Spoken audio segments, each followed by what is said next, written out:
আমরা চাইবো যে আমি আপনাকে কোশ্চেন করলে আপনারা অ্যাকচুয়ালি মাইন্ড করবেন না, সো দ্যাট আমরা আসলে এই প্রেজেন্টেশনটাকে বা এই সেশনটাকে একটু ইন্টারেক্টিভ করতে পারি। সো তিনটা আপনি না শুনতে পেলে জানাবেন, guess in this session actually. হ্যাঁ, সো আমরা যদি শুরু করি প্রকিউরমেন্ট অফ ফিজিক্যাল সার্ভিস, আমাদের ফিজিক্যাল সার্ভিস নিয়ে আমরা ফিজিক্যাল সার্ভিস প্রকিউরমেন্ট নিয়ে কথা বলবো এবং এটা কিভাবে প্রকিউর করা হয়, এটা কোন ডকুমেন্ট ইউজ করা হয়, কিভাবে ইভালুয়েট করবেন আপনি, কিভাবে আমরা ফর্মস গুলো ইউজ করব, অ্যাক্টিভিটি শিডিউল আমাদের কিভাবে পূরণ করতে হবে। আমি আমার আমাদের 2 আওয়ার্স দেওয়া আছে এখানে, আমি জানি না মামুন ভাই যেটা বলতে পারবেন। আপনার টোটাল আমার কাছে মনে হয় পাশাপাশি আমাদের এটা একটা পার্ট, আমাদের আপনার টোটাল 4 আওয়ার্স। আমি সো রাইট, সো আমার কাছে যেটা মনে হয় যে আমরা এটাকে করে আমাদের কনসালটেন্সি সার্ভিস যেটা আছে, I mean intellectual service, so intellectual সার্ভিসে হয়তো আমাদের যেহেতু 8টা মেথড আছে, এখানে একটা ইস্যু আর ওখানে 8টা ইস্যু, সো আমরা হয়তো ওখানে একটু বেশি সময় নেব। সো এখান থেকে যদিও আমাদের রুটিনে দেখানো 2 ঘন্টা, আমরা এখান থেকে হয়তো কাটেল করে আমরা ওইদিকে চলে যাব, বাট কোনো পোর্শনই আমরা বাদ দিতে চাই না, আমরা সবগুলোকেই আলোচনায় নিয়ে আসতে চাই। এই সেশনে আমাদের যে উদ্দেশ্য দেখেন, non consulting service and physical service, এইটা নিয়ে আমরা কথা বলতে এবং যে এসটিডিটা ইউজ করা হয়, এসটিডি দা এসটিডি স্ট্যান্ডার্ড টেন্ডার ডকুমেন্ট নিয়ে আমরা কথা বলবো। আচ্ছা সরি, আমি কবিরের সাথে কথা বলতে গিয়ে আমার পরিচয়টাই দেওয়া হয়নি, যদিও এখানে লেখা আছে। আমি অ্যাকচুয়ালি কবিরের ব্যাচমেট, কিছুতে কাজ করছি +3+ ইয়ার্স অ্যাকচুয়ালি। সো আপনাদের পরিচয় দিতে ভুলে গেছি, যদিও লেখা আছে। এনিওয়ে, আমরা যদি এই সেশনে নন কনসাল্টিং সার্ভিসের পুরো ইস্যুস গুলো বা ফিজিক্যাল সার্ভিস যেটা আছে সেটা নিয়ে আমরা কথা বলি, শুরুতেই যদি আমরা যাই যে what is consulting service, what is not, কি হবে স্যার এনি আইডিয়া, মানে কনসাল্টিং সার্ভিস কোনটা, নন কনসাল্টিং সার্ভিস কোনটা, ডেফিনিশন আমরা স্যার জানছি। আপনাকে একটু ডিস্টার্ব করি স্যার, আপনার কথা কিন্তু এখনো ভেঙে ভেঙে আসতেছে স্যার, পুরো ক্লিয়ার আসতেছে না। এটা আসলে ওনারও কন্ট্রোলের বাইরে, এটা নেটেরই সমস্যা হচ্ছে। একটু একটু ধৈর্য ধরুন, আমার মনে হয় একসময় এটা ঠিক হয়ে যাবে। দেন আমি কি মোবাইলে তাহলে আবার কানেক্টিভিটি এটা কি করে দিতে হবে? আপনি এখন কিসে আছেন? আমার অ্যাকচুয়ালি ল্যাপটপে আছেন না? আমি এখন ওয়াইফাই আছি। হ্যাঁ, ওয়াইফাই থাকেন, ওয়াইফাই। না ওয়াইফাই ল্যাপটপে আছি, হ্যাঁ। ওয়াইফাই মানে আমি বলি কি স্যার, বিষয়টা হয়েছে যে আমরা কিন্তু আমাদের সবার কথা মানে শুনতে পাচ্ছি, খুব ক্লিয়ার মনে হচ্ছে। তো আমাদের এই এন্ডে মনে হয় ওকে আছে, আপনার এন্ডে মনে হয় যেহেতু ওয়াইফাইতে প্রবলেম হচ্ছে, আপনি সুইচ করে দেখতে পারেন যে অন্য কোনো সার্ভিসে করা যায় কি।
কবির শুনতে পাচ্ছেন?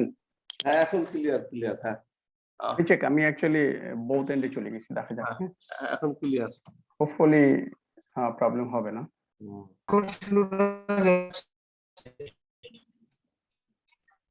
আমি শুনতে পাইনি এবার। আপনি আমার কথা শোনা যাচ্ছে? হ্যাঁ, আপনাকে শুনতে পাচ্ছি আমি, প্লিজ। আচ্ছা, এনিওয়ে, আমরা যদি দেখি একটু যে কনসাল্টিং এন্ড নন কনসাল্টিং সার্ভিসের যে ডেফিনেশন অথবা যে ডিফারেন্সটা যদি আমরা একটু খুঁজে দেখি, যে আপনি কোনটাকে কনসাল্টিং সার্ভিস অথবা কোনটাকে প্রফেশনাল সার্ভিস বলবো অথবা কোনটাকে আমরা নন কনসাল্টিং সার্ভিস, এটা আমরা নিয়ে আসি এখানে। সো ডেফিনিশনে যদি দেখেন যে আমাদের অ্যাকচুয়ালি আমাদের নেক্সট সেশন যেটা হবে কনসাল্টিং এন্ড প্রফেশনাল সার্ভিসেস। হ্যাঁ, সো কনসাল্টিং সার্ভিস কোনটা অ্যাকচুয়ালি, এনি আইডিয়া? ডেফিনেশনে দেওয়া আছে স্যার, আমাদের পিপিআর এ রুল 2 ডেফিনেশন দেওয়া আছে, consulting service non consulting service সবগুলো ডেফিনেশন দেওয়া আছে।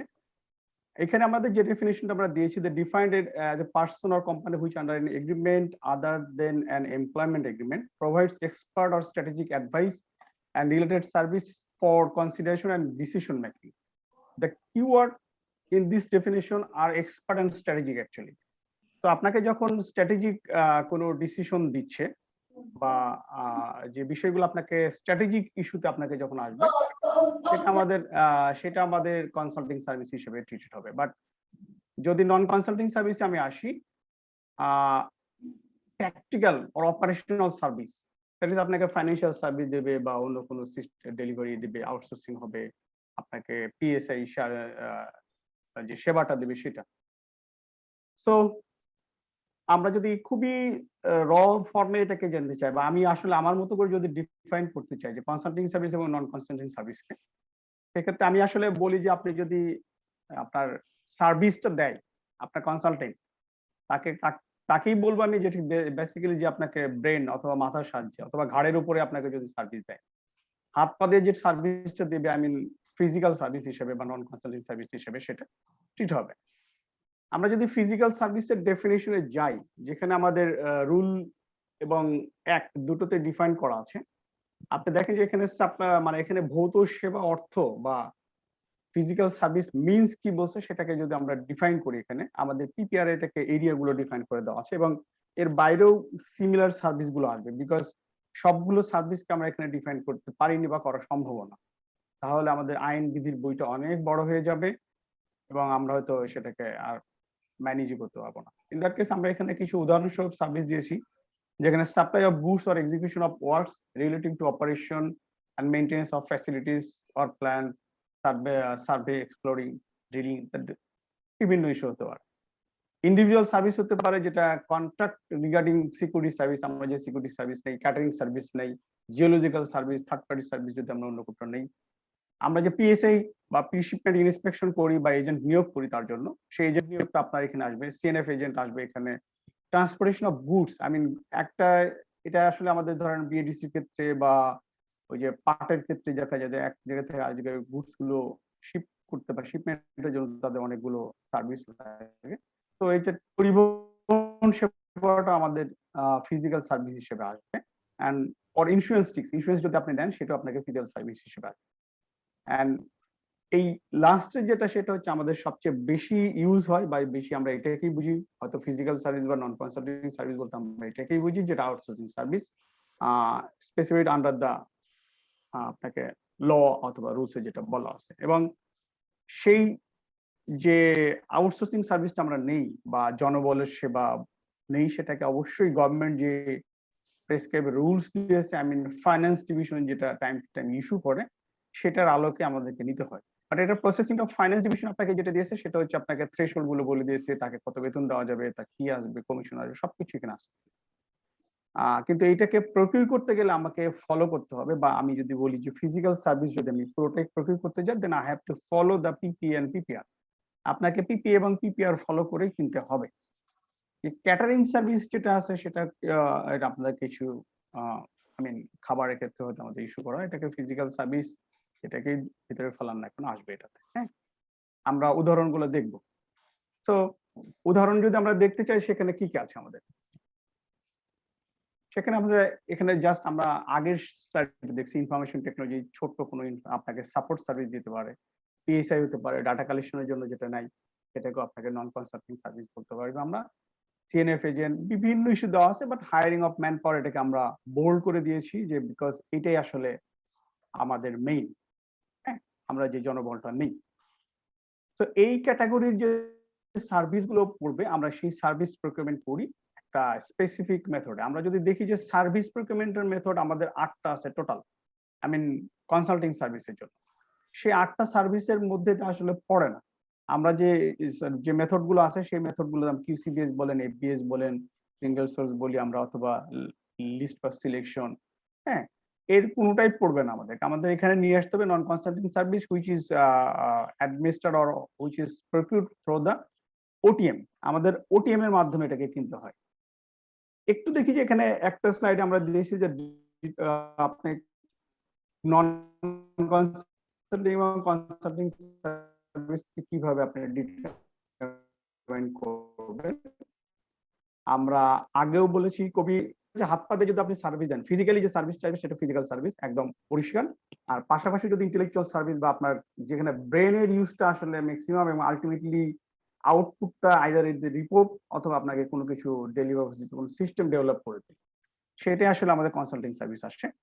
আমাকে যদি যখন আমরা ডিটারমাইন করি এই সার্ভিসটা কনসাল্টিং অথবা নন কনসাল্টিং, আমাকে দেখতে হবে যে আপনাকে সার্ভিস কতটুকু থিঙ্কিং, হ্যাঁ, strategic versus practical or nature, আপনাকে সেটা বলতে হবে। হ্যাঁ, যেমন management consulting help improve performance primary through the analysis, এই বিষয়গুলো আমার আসবে এখানে।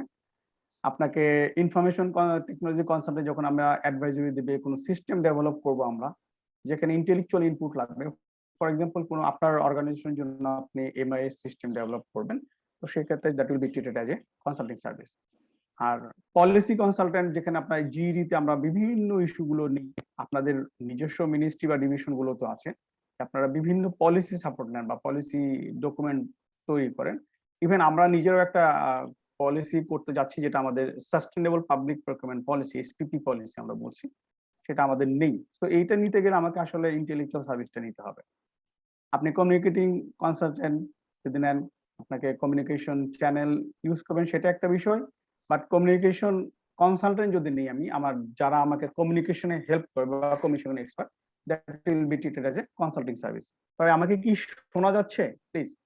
যাচ্ছে যাচ্ছে শোনা যাচ্ছে, জি প্লিজ। শোনা যাচ্ছে sir. So these are the differentiating factor. আমরা যদি বলি যে আসলে আপনার কতটুকু থিঙ্কিং, আপনি যে সার্ভিসটা দিচ্ছেন, সেবাটা আমরা নিচ্ছি, সেটার সাথে যিনি সার্ভিস প্রোভাইড করছেন তার থিঙ্কিং এর লেভেল কতটুকু ইনভলভ, আমি সে আপনাকে কতটুকু চিন্তা শক্তি দিয়ে আপনাকে সার্ভিস দিচ্ছে অথবা ফিজিক্যাল মুভমেন্টের মাধ্যমে আপনাকে সার্ভিসটা দিচ্ছে, এটাকেই আমাকে বেসিক্যালি ডিটারমাইনিং ফ্যাক্টর হিসেবে আসবে কনসাল্টিং এবং নন কনসাল্টিং সার্ভিসের ক্ষেত্রে। একটু দেখি এই স্টেপটা কি আপনাদের, আপনারা এই স্লাইডটা কি কখনো দেখেছেন? আপনাদের 3 দিনের কোর্স ছিল, আমি জানি না। দেখানো হয়েছে এটা দেখানো হয়েছে। এইটা দেখানোর উদ্দেশ্য আমার একটা আছে, বিকজ আমি এইটাই নিয়ে এসেছি এখানে যে স্টেপস ইন একটা কম্পিটিটিভ প্রসেসে কি থাকে। তো আমরা যখন এই নন কনসাল্টিং সার্ভিস বা ফিজিক্যাল সার্ভিস প্রকিউর করতে যাচ্ছি, এইখানেও কিন্তু আমাকে সবগুলো স্টেপই আসবে। যেমন আপনার আইডেন্টি বিষয়ের নিড থেকে শুরু করে প্রকিউরমেন্ট প্ল্যানেও আপনাকে এটাকে নিয়ে আসতে হবে, স্পেসিফিকেশন অফ বিওকিউ। আপনারা কেউ কি নন কনসাল্টিং সার্ভিস প্রকিউর করেছেন? একটু যদি শেয়ার করেন। এখানে একটা প্রকিউরমেন্ট প্ল্যানিং একটা মানে এক্সিস্টিং সিস্টেম আমাদের একটু অ্যানোমালিস হয়, সেটা আমরা একটু জানতে চাই। কেউ কি ফিজিক্যাল সার্ভিস প্রকিউর করেছেন? হ্যাঁ, ফিজিক্যাল সার্ভিস বলতে আপনার আউটসোর্সিং জনবল, ওটা তো নন কনসাল্টিং সার্ভিস পিএসএন হিসেবে। ওইটাতে একটা কমিটিতে ছিলাম, ওটা দেখেছি কাজটা, আপনাদের ওই পিএসএন ফলো করেই করেছি। আচ্ছা, তো ওইটাতে অ্যাপেন্ডিক্স মানে ওটা একটা দেখছেন, ওটা একটা ভাস্ট জিনিস মনে হয়েছে। হ্যাঁ, জি ভাস্ট, অবশ্যই একটা ভাস্ট। হ্যাঁ, আউটসোর্সিং ম্যানপাওয়ার ইস্যু রিক্রুটমেন্টটাও আসলে সেনসিটিভ। হ্যাঁ, সেজন্য হয়তো অনেক দিক কভার করার চেষ্টা করা হয়েছে। কিন্তু আর হলো যে কিছু সার্ভিস আছে, যেমন আপনার ইন্টারনেট সার্ভিস, যে ইন্ট্রানেট বাল্ক এসএমএস, আবার কিছু আইটি সার্ভিস আছে, হটলাইন সার্ভিস, যেগুলা আপনার রিকারিং। হ্যাঁ, রিকারিং, রাইট, প্রতি বছর 2-3 বছর। এগুলোর জন্য যে একটা সিম্পলিফাই, কালকে আমি বলেছি, একজন এক্সপার্ট ছিলেন, ওইটাকে ফলো করতে, ওই যে পিএসএন গাইডলাইনটাকে যদি ফলো করে আমি এটা করতে যাই, হ্যাঁ, এখানে টেন্ডারেরও এত জিনিসপত্র আইটি তো ওরা তো আসলে আইটি সার্ভিস যারা দেয় তারা আসলে পেপারলেস কাজই করতে বেশি ফিল করে, হ্যাঁ। হুম হুম তো এখন তাদের জন্য আসলে কনসাইজ একটা আইটি সার্ভিসের জন্য যেটা রিকারিং আমাকে যেমন আমরা কথা বলতেছি এখন এটাও কিন্তু সার্ভিস আইটি, রাইট রাইট এটা চলতেই থাকবে, সেটা করোনা থাকুক আর না থাকুক।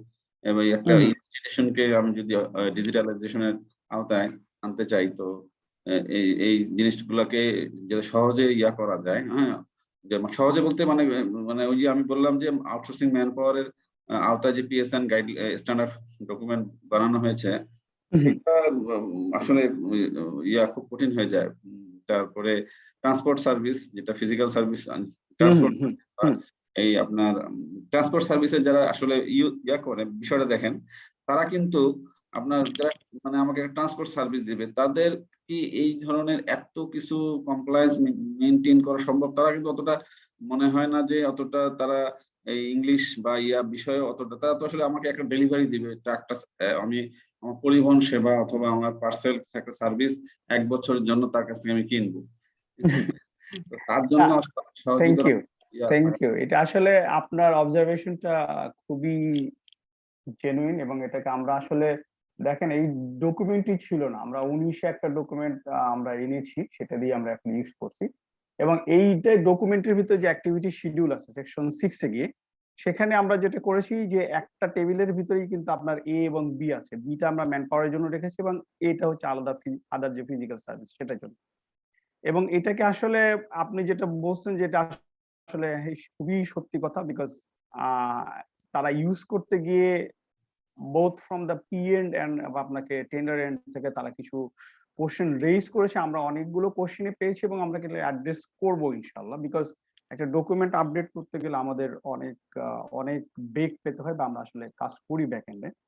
যেমন আপনি যদি এখন সিপিটির ওয়েবসাইট এই মুহূর্তে দেখেন, তখন আপনি দেখবেন যে PW3 এটাকে আমরা আপডেট করেছি, আমাদের করার পর আমরা কমেন্টস চেয়েছি। আপনি নিজেও যদি একটু চেক করেন তাহলে আমাদেরকে কমেন্টস দিতে পারেন, আমরা এগুলোকে অ্যাড্রেস করব। ঠিক সেভাবে আমরা এই পিএসএনটাকেও আরো আপডেট করব।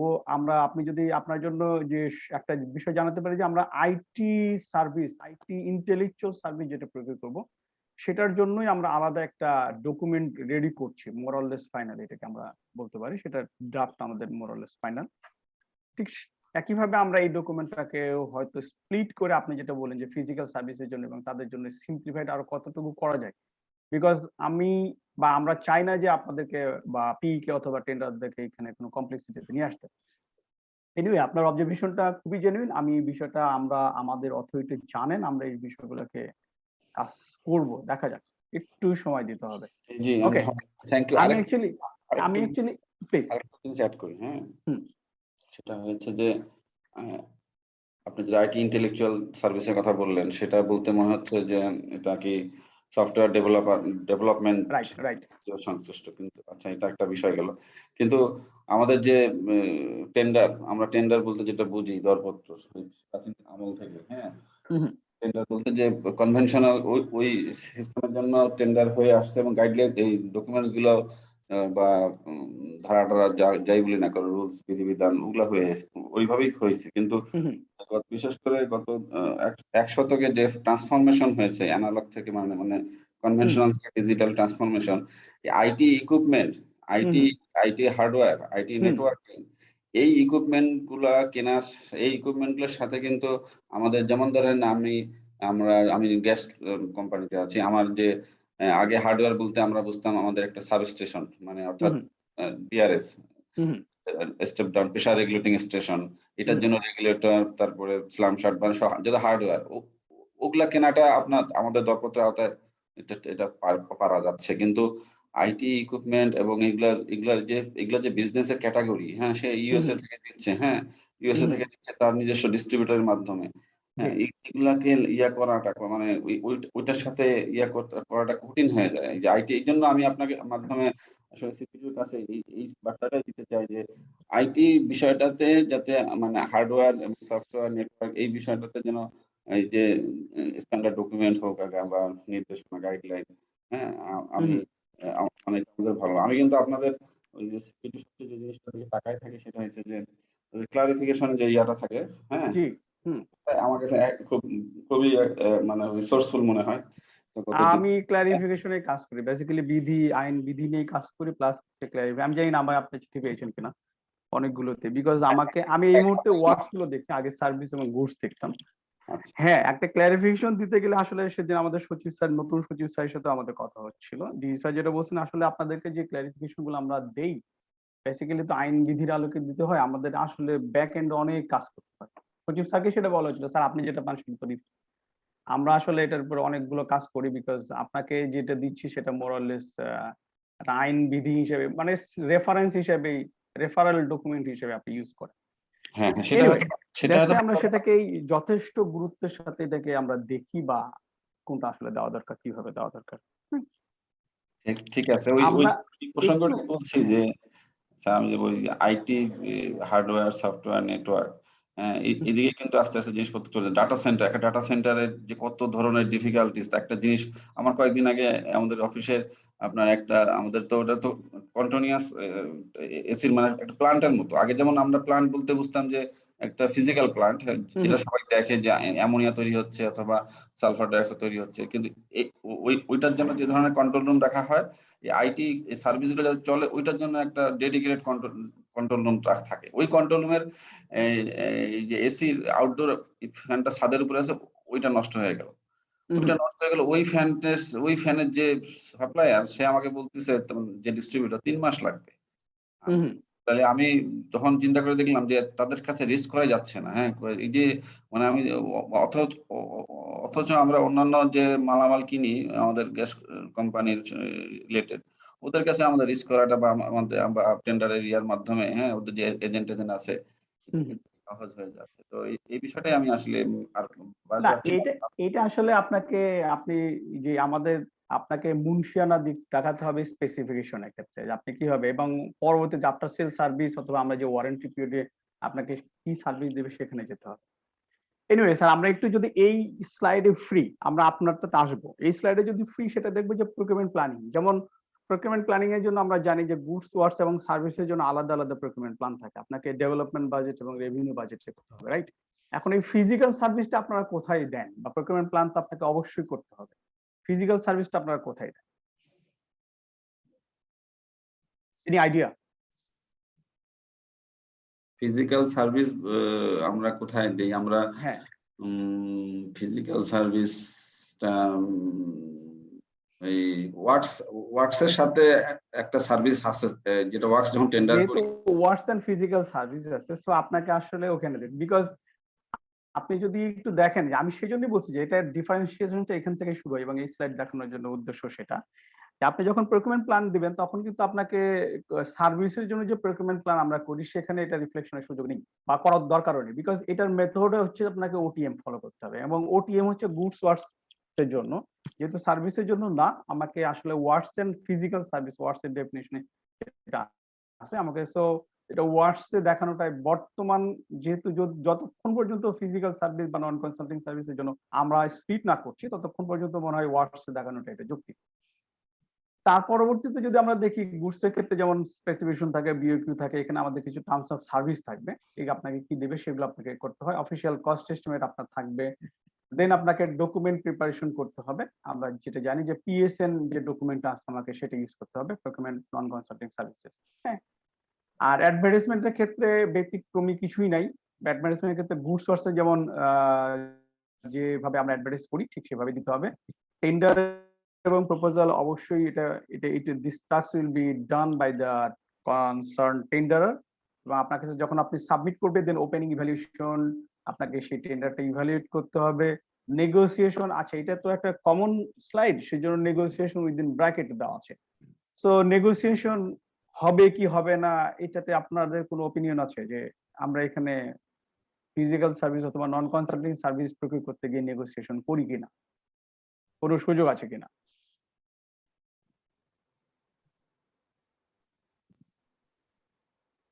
স্যার শুনতে পাচ্ছেন? স্যার আছে স্যার। এখানে negotiation is not allowed actually. Goods works এর ক্ষেত্রে নেগোসিয়েশন হবে না এখানে, শুধু কনসালটেন্সির ক্ষেত্রে নেগোসিয়েশন হবে যতদূর আমি জানি। না, কনসালটেন্সির ক্ষেত্রে negotiation is a must, but non আপনার যদি নন নন কনসাল্টিং বলে কনসাল্টিং অথবা এর ক্ষেত্রে নেগোসিয়েশনের সুযোগ নেই। সুযোগ নেই। গুডস এবং ওয়ার্ডস এর ক্ষেত্রে নেগোসিয়েশন সুযোগ নেই এক্সেপ্ট কোটা ডিরেক্ট পারচেজ। ডিপিএম এ নেগোশিয়েট করতে পারবেন আপনি। ডিরেক্ট প্রকিউরমেন্ট, ডিরেক্ট পারচেজ বললে স্যার কিন্তু একটা প্রশ্ন আসে যেখানে আপনি আমরা রুল 76 কে রেফার করি তখন যে আপনি কোন কোন ইভেন্টে ডিরেক্ট পারচেজ করতে হবে। ডিরেক্ট প্রকিউরমেন্ট অ্যাকচুয়ালি, হ্যাঁ। তো ডিপিএম এর যে আদার ফর্ম গুলো আছে সবগুলোতে আপনি নেগোশিয়েট করতে পারবেন। আর এখানে যে দেন আপনাকে অ্যাপ্রুভাল ইস্যু আসবে, আপনি নো ইস্যু করবেন, আপনাকে লেটার অফ অ্যাকসেপ্টেন্স আপনাকে তারা দেই, আপনাকে কন্ট্রাক্ট সাইন করে এবং কন্ট্রাক্ট অ্যাডমিনিস্ট্রেশন পুরো প্রসেস যদি আমি বলি যে ফিজিক্যাল সার্ভিস যদি আপনি প্রকিউর করতে যান তাহলে আপনাকে এখানে যে স্টেপ গুলো দেখানো হয়েছে বা যে স্টেপ বা এই প্রসেসে প্রকিউরমেন্ট প্রসেসে যে স্টেপ গুলো উল্লেখ করা হয়েছে সবগুলোই আপনাকে ফলো করতে হবে। আমরা বেসিক্যালি এমফেসিস দিব আমাদের এই সেশনটাতে, সেটা হচ্ছে ডকুমেন্টের উপরে, পিএসএন ডকুমেন্টের উপরে। কোন স্যার সম্ভবত গ্যাস কোম্পানি থেকে স্যার বলছিলেন যেটা, সেটা হচ্ছে আসলে কমপ্লেক্স বা এখানে লটস অফ ইনফরমেশন লাগে। সো সেই ইনফরমেশন গুলো আমরা দেখতে চাই যে আসলে কি লাগে বা কিভাবে দিব, সো দ্যাট আপনার লাইফটা ইজি হয়ে যায়। বাট এখানে যে ইস্যুস গুলো আছে বা স্টেপস গুলো আমরা এখানে বলেছি, এখানে কোনো কোশ্চেন আছে বা অ্যাডভার্টাইজমেন্ট নিয়ে, অফিসিয়াল কস্ট এস্টিমেট নিয়ে বা প্রকিউরমেন্ট প্ল্যানিং নিয়ে বা টেন্ডার প্রপোজাল সাবমিশন, এটা আমরা কথা বলবো, এটা আমাদের আসবে, এটাতে কিভাবে প্রপোজাল সাবমিট হবে সেটা আমাদের সেশনে আসবে। অ্যাডভার্টাইজমেন্ট পর্যন্ত আপনাদের কোনো স্পেসিফিক কোশ্চেন, স্পেসিফিক ইস্যুস আছে যেটা জানার মতো বা যেটা ডিসকাস করার মতো আপনি মনে করেন, অথবা আমার পার্টিসিপেন্টদের সবারই জানা দরকার, তারা যদি একটু বলেন কোনো কোশ্চেন আছে কিনা, না হলে আমরা ডকুমেন্টে চলে যাব, এটা হচ্ছে বিষয়। স্যার কোশ্চেন আসলে বলেন যখনই মনে হয়। একটা কোশ্চেন করতে পারি? অবশ্যই, আমি তো আপনাকে লিবার্টিটা প্রথমেই দিয়েছি, সেকেন্ড রুল ছিল আপনি যে কোনো কোশ্চেন করতে পারবেন। ও আচ্ছা, থ্যাংক ইউ। না, এটা আমার জানার ইচ্ছা যে এটা আমার জানতে চাই আসলে যেহেতু সার্ভিসটাকে আলাদাভাবে ইয়া করা হয় নাই, কোনো স্ট্যান্ডার্ড ডকুমেন্টের মধ্যে নেওয়া হয় নাই, বা একটু জটিলতা আছে হয়তো, কারণ সার্ভিসটা এরকম যে একটা সার্ভিস শেষ করতে আসলে একটা কন্ট্রাক্টের যেমন একটা গুডস আর ওয়ার্কস এর মধ্যে একটা ডেলিভারি শিডিউল অথবা এটা কি বলে যেটা মানে কাজের ইয়াটা শেষ করার একটা সময় থাকে, 1 বছর হোক বা 6 মাস হোক, তারপরে তো তার সাথে কন্ট্রাক্ট শেষ হয়ে যায়, তারপর আমি পেয়ে যাই। আর সার্ভিসটা হয়তো এরকম থাকে যে বছরের বছর চলতে না থাকে। স্যার, আমরা আপনাকে একটু ইন্টারাপ্ট করছি, সরি। সার্ভিস বলতে অ্যাকচুয়ালি ইন্টেলেকচুয়াল সার্ভিসকে বুঝাই আমরা, আর নন কনসাল্টিং সার্ভিস বা ফিজিক্যাল সার্ভিস বললে আলাদা। হ্যাঁ, সো আপনি আসলে মিন করছেন ফিজিক্যাল সার্ভিস, রাইট? আমি আসলে এই ফিজিক্যাল সার্ভিসের কথা বলতে যাচ্ছি। তো হ্যাঁ, এই ক্ষেত্রে আমাদের আরএফকিউ তে মানে মূল প্রশ্নটা হচ্ছে যে আরএফকিউর মধ্যে এই ফিজিক্যাল সার্ভিসটা রাখলে কি কোনো জটিলতা? এইটা আমরা আমাদের কাছে যখন ক্লারিফিকেশন চাই, আপনি যদি আমাদের কোনো ক্লারিফিকেশন গুলো দেখে থাকেন দেখবেন, বিকজ এটা যে কোনো ফেলুর জন্য আপনাকে ওটিএম করতে পারবেন, কিন্তু আপনার লাগবে 3 লাখ টাকা বা 5 লাখ টাকার একটা, আপনি একজন লোক নেবেন, ফর এক্সাম্পল আউটসোর্সিং এ আপনার 2 জন পিয়ন লাগবে। জি। তখন আমি যদি এই ফুল প্রসেস করতে যাই তাহলে আসলে আমাদের মানে কস্ট ইফেক্টিভনেসটা আসে না, ঠিক আছে? তখন আমরা বলি যে আপনি আপনার এই ওয়ার্ডস, যেহেতু আবার আমাদের কোনো ডকুমেন্টও নাই, ডকুমেন্ট তো নাই, আপনি তো জানেন শুধুমাত্র পিএসএন একটা ডকুমেন্ট আছে, রাইট? তো সেক্ষেত্রে আমাদেরকে বললে তখন তারা কাস্টমাইজ করে তারা করতে পারে। যেমন আপনি ডিপিএম এর জন্য কোনো ডকুমেন্ট নাই এই মুহূর্ত পর্যন্ত, আমরা ডকুমেন্টটা ডেভেলপ করছি, যেহেতু মার্কেটে নাই বা আপনার সিপি2 এটাকে এস্টাবলিশ করতে পারেনি বা এখনো দিতে পারেনি, সেক্ষেত্রে আমরা সাজেস্ট করি যে আপনি ওটাকে কাস্টমাইজ করে নেন। এবং এখানে ছোট প্রকিউরমেন্টের ক্ষেত্রে ফিজিক্যাল সার্ভিসের জন্য মানে 25 লাখ টাকার নিচে হলে আমরা ওটিএম না করলেও বলি যে ঠিক আছে, এখানে গো ফর দা আরএফকিউ, কোনো সমস্যা নেই, একটা ডকুমেন্ট নিয়ে আসলাম, আপনার তো আসলে জটিলতা কিছু নাই যদি আপনি 2 জন লোক নেন। না, সেটা ঠিক আছে স্যার। সেটা হচ্ছে যে আমি আমার অনুমোদনের আলোকে আমি হয়তো এটাকে আরএফকিউ অথবা অন্য কোনো পদ্ধতি ইউজ করে করতে পারি। কিন্তু আমি যদি আরএফকিউ করি সেই ক্ষেত্রে প্রশ্নটা হচ্ছে যে আমি তো সার্ভিসের জন্য তো আমি কি আরএফকিউ করার কোনো ইয়া পাচ্ছি না, তো কোনো না গাইডলাইন? না, সার্ভিস প্রথমত ফিজিক্যাল সার্ভিসের জন্য আপনি যেটা বলছেন, তো ফিজিক্যাল সার্ভিসের জন্য আরএফকিউ পাচ্ছেন না, ডকুমেন্ট নাই আপনাকে, তাই তো? জি, জি। So you can customise this document, এটা হচ্ছে যে আপনাকে কাস্টমাইজ করে আপনি ইউজ করতে পারেন, আমরা সেটা বলছি, ঠিক আছে? সেটা এটা ওয়ার্ডসের যে PW1 আছে যেটা আমাদের 10 লাখ টাকা পর্যন্ত, আপনি সেটাও করতে পারেন। কিছু টার্মিনোলজি বা কিছু ইস্যুস গুলো আপনার এখান থেকে নিতে হবে, ঠিক আছে? ওকে, ওকে স্যার। আরেকটা বিষয় আছে।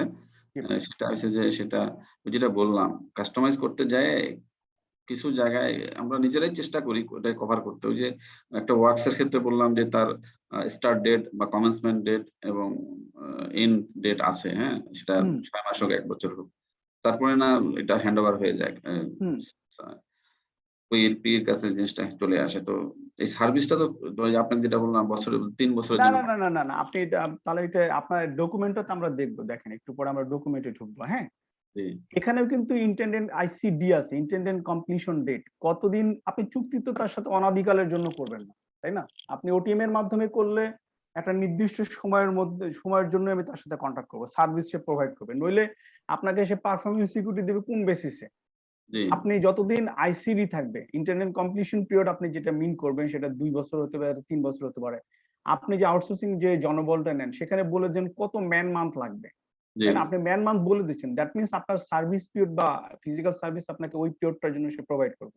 সেটা মেবি 1 ইয়ার, 2 ইয়ার, 3 ইয়ার্স হতে পারে, ইট ডাজন্ট ম্যাটার, হ্যাঁ? কিন্তু আপনার ওইটাই তো কন্ট্রাক্টিং পিরিয়ড হবে এবং ওইটার বেসিসে আপনাকে আইসিডি, ইন্টারনেট কমপ্লিশন ডেটটা ফিক্স করতে হবে। সেটা মেবি 30শে জুন হতে পারে, 30শে জুন 2025 হতে পারে, 24 হতে পারে, 23 হতে পারে। এই পর্যন্ত তো আপনার contract period. Then you can go for the variation order, or আপনি নতুন করে কন্ট্রাক্ট করবেন, যেটা ৭৬ এর ৫ এ আছে। জি, কিন্তু আপনাকে অবশ্যই এটা নির্দিষ্ট চুক্তির তবে একটা মেয়াদ থাকবে। চুক্তির একটা নির্দিষ্ট মেয়াদ সবসময় সব কন্ট্রাক্টেই থাকে, সব চুক্তিতে থাকবে জি, এবং আছে। আপনাকে আমরা দেখাবো যে এই দেখবো, আমরা যখন ডকুমেন্টে দেখবো তখন দেখবেন যে আপনি মেবি মিস করেছেন যে আইসিডি নিয়ে, যেটা যে আপনার এটা নির্দিষ্ট অনির্দিষ্ট না। আপনার রিকারিং লাগতে পারে, বাট আপনি ৩ বছরের জন্য আপনি আমার সঙ্গে চুক্তি করলেন, ৩ বছর পর এটাকে রিনিউ করেন, সেটা আলাদা বিষয়, হ্যাঁ? জি, কিন্তু একটা নির্দিষ্ট পিরিয়ডের জন্যই চুক্তি হবে। একটা আইসিডি আছে এখানে, হ্যাঁ? জি, জি, বুঝতে পেরেছি। ওকে, কিন্তু এক্ষেত্রে যে ওই যে পারফরম্যান্স একটু ইয়ে পিজি সিকিউরিটি। এক্ষেত্রে পিজিটা আরএফকির মাধ্যমে তো পিজি নেওয়ার ইয়াটা নাই। আমি এটাও কাস্টমাইজ করে নিলাম। ঠিক ও আছে। আচ্ছা, হ্যাঁ, আপনি যেটা বলছেন ফিজিক্যাল সার্ভিস থেকে তো ওখানে আরএফপি তো নাই। Then you can write to us actually, because সেক্ষেত্রে আপনাকে সিপিটিউ এর একটা কি বলে কনকারেন্স থাকলে then you can use that. আপনি এটাকে কিভাবে করবেন? যেমন আপনাকে জাস্ট একটা ক্রুড এক্সাম্পল দিতে পারি, সেটা হচ্ছে যে আমাদের এই পরিবহন সেবা নিয়েই একটা মানে বড় একটা কোশ্চেন রেজ করছে, হ্যাঁ? যে ট্রান্সপোর্টেশন সার্ভিস, যেটা আমার ফিজিক্যাল সার্ভিস হিসেবে আসছে। তো সেক্ষেত্রে কি করেছে যে খাদ্য অধিদপ্তর বলবো না, খাদ্য মন্ত্রণালয়, তারা নিজেরাই একটা ডকুমেন্ট, বিকজ তাদের যে ওই যে labour cost, labour handling charge গুলো থাকে, সেটা দিতে গিয়ে তারা বিভিন্ন সময় বলছে যে মাঝখানে মধ্যস্বত্বভোগীরা তারা সব খেয়ে ফেলছে, তারা এখান থেকে টাকা নেয়, ওখান থেকে বিভিন্ন ইস্যু আসছে। তো সেক্ষেত্রে তারা কি করেছে, একটা ডকুমেন্ট ডেভেলপ করেছে যে আমরা আসলে আমাদের যে যে ডকুমেন্ট এক্সিস্টিং আছে সেটাকে তারা কাস্টমাইজ করে একটা ডকুমেন্ট ডেভেলপ করেছে এবং আমাদের কাছে দিয়েছে ফর কনকারেন্স, যে তুমি আমাকে যদি এটাতে অনুমতি দাও দেন গো ফর বেটার, বিকজ তাদের তাতা সেই ডকুমেন্টটা তারা সেভাবে ডিজাইন করছে, তাদের লাইফটা ইজি হবে, but within the legal framework, এবং লিগ্যাল ফ্রেমওয়ার্ক অনুযায়ী ঠিক আছে কিনা সেটা দেখে দেওয়ার জন্য আমাদেরকে দেওয়া, বিকজ আমাদের এই ধরনের কোনো ডকুমেন্ট নেই। জি, আপনারা যদি যদি কোনো কনফিউশন থাকে, আপনি মানে ধরেন কাস্টমাইজ করতে গিয়ে যদি কোনো প্রবলেম ফিল করেন, then you can write to us, আমরা আমাদের ওপিনিয়ন দিব, অথবা আপনি ডকুমেন্টটাও পাঠিয়ে দিতে পারেন, you can check and you can have the conference from our end actually. জি, জি। ঠিক আছে sir, okay sir. Thank you. Thank you. আমরা যদি দেখি যে পিএসএন, আমরা যদি বলি যে টেন্ডার ডকুমেন্ট আপনাকে ইউজ করতে হচ্ছে PSN, procurement non consulting service, procurement of non consulting services, হ্যাঁ? এখন এটাকে পিএসএন হলো কেন, পিএনএস হলো না কেন, এটা নিয়ে বিতর্ক করতে যাচ্ছি না আমরা, বা দরকার নেই। কিন্তু সবুজ সরি নীল কালিতে যেটা লেখা আছে, যে কোনো ভ্যালুর জন্য আপনি এটা ইউজ করতে পারবেন।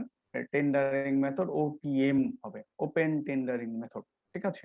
তো যেহেতু ওপেন টেন্ডারিং মেথড, আমরা সেই জন্যই বলেছি যেটা প্রকিউরমেন্ট প্ল্যানিং এ আপনাকে ওয়ার্ডস এর সাথে রাখাটাই যৌক্তিক হবে। ইভেন টোটাল প্রকিউরমেন্ট প্ল্যান আপনি যখন ডিপিপি বানাবেন তখন আপনাকে ওয়ার্ডস এর ভিতরে রাখাটাই যৌক্তিক হবে, বিকজ আলাদা কোনো ফরম্যাট এটা নাই। বা আর আমরা যেহেতু ওয়ার্ডস এন্ড ফিজিক্যাল সার্ভিস বলি, সো ফিজিক্যাল সার্ভিসটাকে এখানে রাখা যেতে পারে। এই ডকুমেন্টটাতে কি আছে আপনারা যারা ইউজ করেছেন তারা তো দেখেছেন। আমরা যদি নন কনসাল্টিং সার্ভিসের জন্য পিএসএন ডকুমেন্টটা দেখি, সেখানে আইটিটি আছে, যেখানে টিডিএস আছে, টেন্ডার ডাটা শিট আছে, then GC general conditions of contract, then particular conditions of contract, tender and contract forms আছে, অ্যাক্টিভিটি শিডিউল আছে, পারফরম্যান্স স্পেসিফিকেশন এন্ড ড্রয়িংস আছে। এই পারফরম্যান্স স্পেসিফিকেশন ড্রয়িংস এর আন্ডারে অনেকগুলো অ্যাপেন্ডিক্স, আমাদের 5টা অ্যাপেন্ডিক্স আছে। এইগুলো নিয়ে আমরা একটু ডিটেলস আরো আলাদা করবো। এখানে আমরা একটু জাস্ট শুধু রেখে যাই যে একটা ডকুমেন্টের ভিতরে পিএসএন এর ভিতরে এই কয়টা ইনফরমেশন গুলো আমরা পাই। আইটিটি, সো এটা কি আপনারা যে এক্সিস্টিং বা অন্য যে ডকুমেন্ট গুলো ইউজ করি আমরা, ধরেন গুডস এর যে ডকুমেন্ট অথবা ওয়ার্ডস এর যে ডকুমেন্ট, তার সঙ্গে কি ইনকনসিস্টেন্ট আছে? নাই। আপনি তো 1 থেকে 5 পর্যন্ত একই জিনিস পাবেন, মানে কন্টেন্ট ভিন্ন হয়ে যাবে কিন্তু ফরম্যাটটা ঠিক আছে। 6 এসে আমরা শিডিউল অফ রিকোয়ারমেন্ট বলি, আমরা এখানে বলেছি অ্যাক্টিভিটি শিডিউল, কবে কখন কোথায় কি করবে না করবে এখানে আসবে। পারফরম্যান্স স্পেসিফিকেশন এন্ড ড্রয়িংস গুলো যদি আপনার থাকে সেটা দিবেন আপনি এখানে। হ্যাঁ, জেনারেল গাইডলাইন্স আপনার যদি জেনারেল গাইডলাইন্স হিসেবে ডকুমেন্টের প্রথমেই বলা থাকে যে আপনাকে relevant information submission opening evaluation কিভাবে হবে, একটা টেন্ডারটা কিভাবে অ্যাওয়ার্ড করা হবে, সবগুলো বলা থাকে এখানে। এখানে টেন্ডারিং প্রসিডিউরটা কি হবে আপনাকে সেটা বলছি আমরা এখানে। সবচেয়ে যে বিষয়টা হচ্ছে যে এই ক্লজে যেটা দেওয়া আছে আইটিটি সেকশনটা আসলে shall not be modified, এখানে আপনাকে মডিফিকেশনের সুযোগ দেওয়া হয়নি আর দরকারও নেই বেসিক্যালি। বাট এটা স্যার একটা প্রশ্ন করতে পারি স্যার? Sir please. স্যার কালকে আমরা ইজিপির ক্লাস করেছিলাম, যদিও এখন ইজিপির সাথে সম্পর্কিত না বিষয়টা, তো কোন টেন্ডার সমস্যা নেই ডকুমেন্ট স্যার। ইজিপির ক্লাসে আমাদেরকে হাতে কলমে যেটা মানে অনলাইনে দেখানোর চেষ্টা করা হয়েছে, একটা ফর্ম ফিল আপ করা, মানে ইজিপি কিভাবে আমরা করব।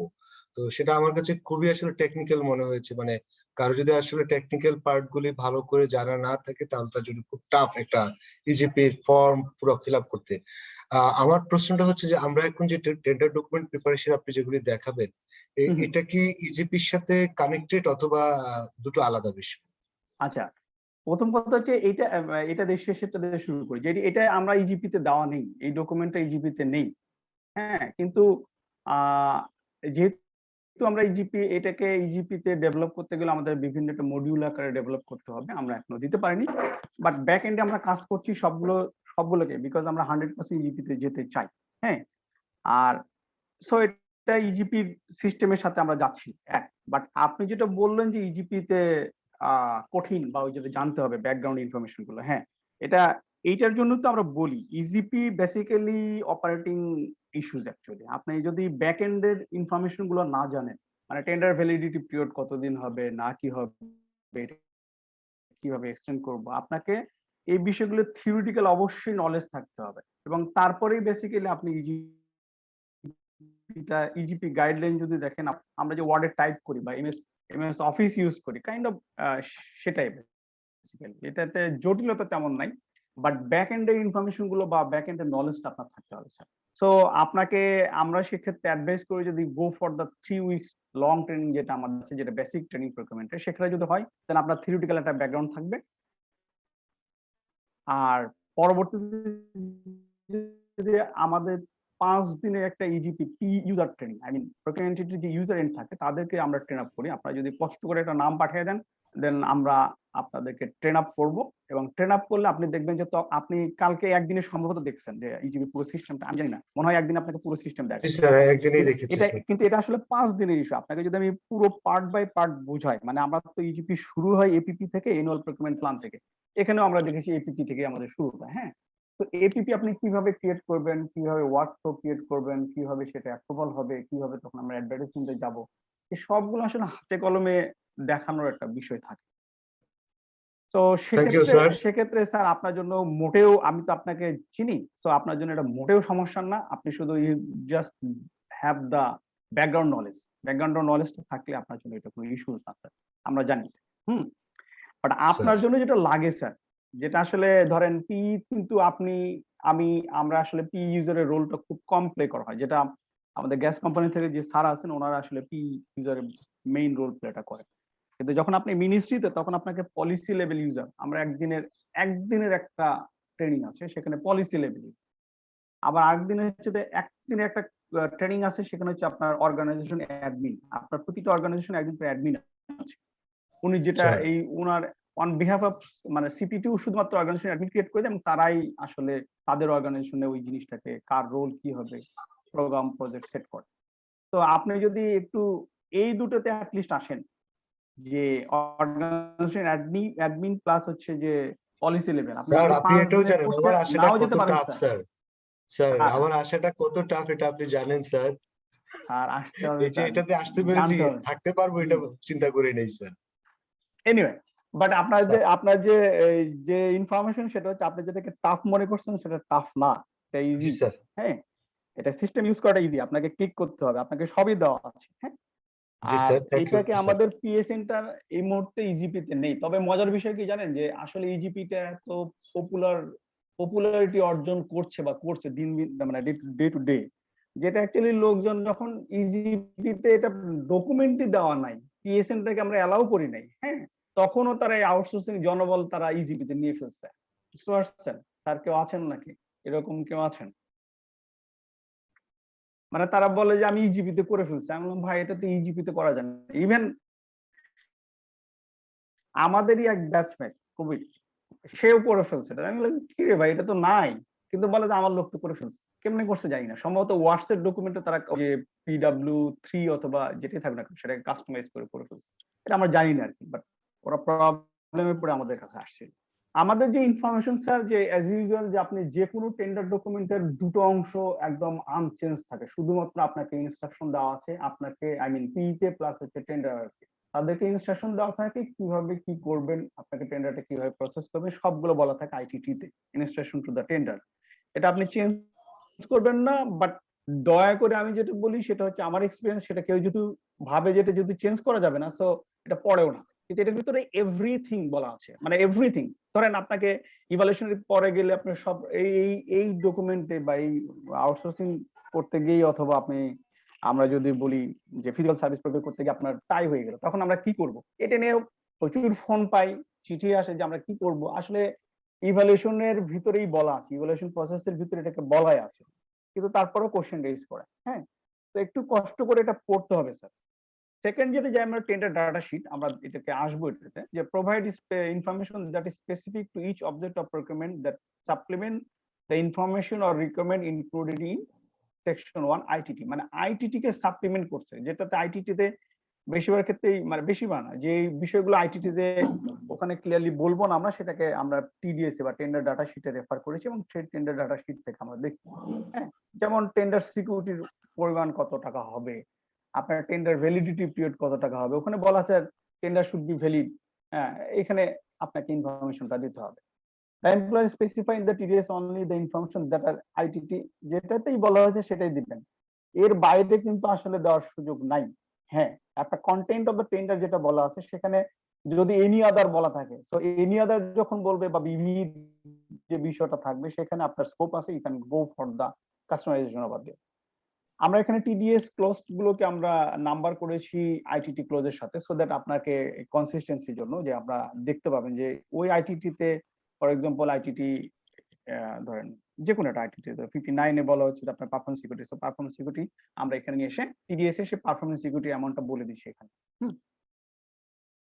আমরা যদি দেখি sir GCC general conditions of contract, চুক্তি যে সাধারণ শর্ত বলি, এটা আসলে এই সাধারণ, এটা অসাধারণ কিছু হলে বা স্পেশাল হলে সেটা আমরা পরবর্তীতে নিয়ে এসেছি, বা সেকশন 3টা আপনাকে more or less contract specific হয়, এবং আমরা সেইভাবে এগুলোকে ডিজাইন করা। আপনি যদি দেখেন যে PW3 তে যে জিসিসি দেওয়া আছে, PW2 তে নাই, অতগুলো নাই, PG3 তেও সেভাবে ডিজাইন করা নাই।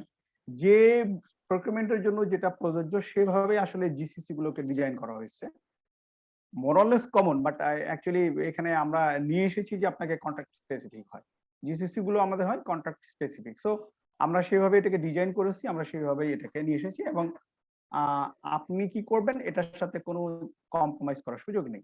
আপনারা এটাকে কোনো মডিফাই করবেন না, আপনার প্রয়োজনও নেই। আপনি যেটা মডিফাই করবেন সেটা হচ্ছে আপনার PCC, particular conditions of contract. এখানেও আমরা আইটিটি এবং টিডিএস এর মধ্যে যে সিনক্রোনাইজেশন ছিল, আমরা জিসিসি প্লাস হচ্ছে পিসিসি দুটোকে একসাথে সিনক্রোনাইজ করেছি। আপনি আপনার মতো করে এখানে ইনফরমেশন দেবেন। PCC should not, no PCC clause should be left blank. আপনি লেফট ব্ল্যাঙ্ক করে দেবেন না, কারণ এটা চুক্তির শর্ত, যেহেতু আপনার যদি অ্যাপ্লিকেবল না হয়, অ্যাপ্লিকেবল নট অ্যাপ্লিকেবল লিখবেন, কিন্তু কোনো কিছু ব্ল্যাঙ্ক রাখবেন না।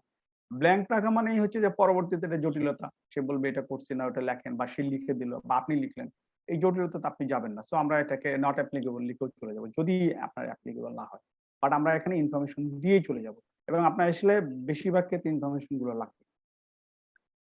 আমরা যদি সেকশন 5 এ দেখি যে টেন্ডার এন্ড কন্ট্রাক্ট ফর্মস, আমরা 1 থেকে 5 পর্যন্ত এই 5টা ফর্মকে বলি টেন্ডার ফর্মস, এবং পরবর্তীতে 6 থেকে 9 পর্যন্ত এগুলোকে আমরা বলি কন্ট্রাক্ট ফর্মস। হ্যাঁ, এই দুটো ভাগ করা আছে। তো tender submission form, tender information, personal information লাগবে, bank guarantee for tender security আপনি কিভাবে দেবেন, letter of commitment, bank undertaking, letter of credit কিভাবে দিবে আপনাকে, লেটার অফ ক্রেডিট, হ্যাঁ এটা আপনার টেন্ডার সিকিউরিটির ক্ষেত্রে যেটা লাগে। হ্যাঁ, ফিক্স এসে লেটার অফ অ্যাকসেপ্টেন্স আপনাকে কিভাবে ইস্যু করবেন, দেখেন এখানে আমরা নোয়া ইস্যু করেছি, লেটার অফ অ্যাকসেপ্টেন্স বলা আছে, নাম দেওয়া বা সার্ভিসের ক্ষেত্রেও আমাদের ডকুমেন্টে নেই, আমরা হয়তো এইভাবে একটা দেওয়ার চিন্তা ভাবনা করছি, ব্যাংক গ্যারান্টি হিসেবে দিতে চান। পারফরমেন্স সিকিউরিটি অথবা টেন্ডার সিকিউরিটি, স্যার এই যে 4 এবং 8 এটার ক্ষেত্রে আপনাকে যদি একটু শেয়ার করেন যে টেন্ডার সিকিউরিটি অথবা পারফরমেন্স সিকিউরিটি কয়টা ফর্মে দেওয়া যায়, মনে আছে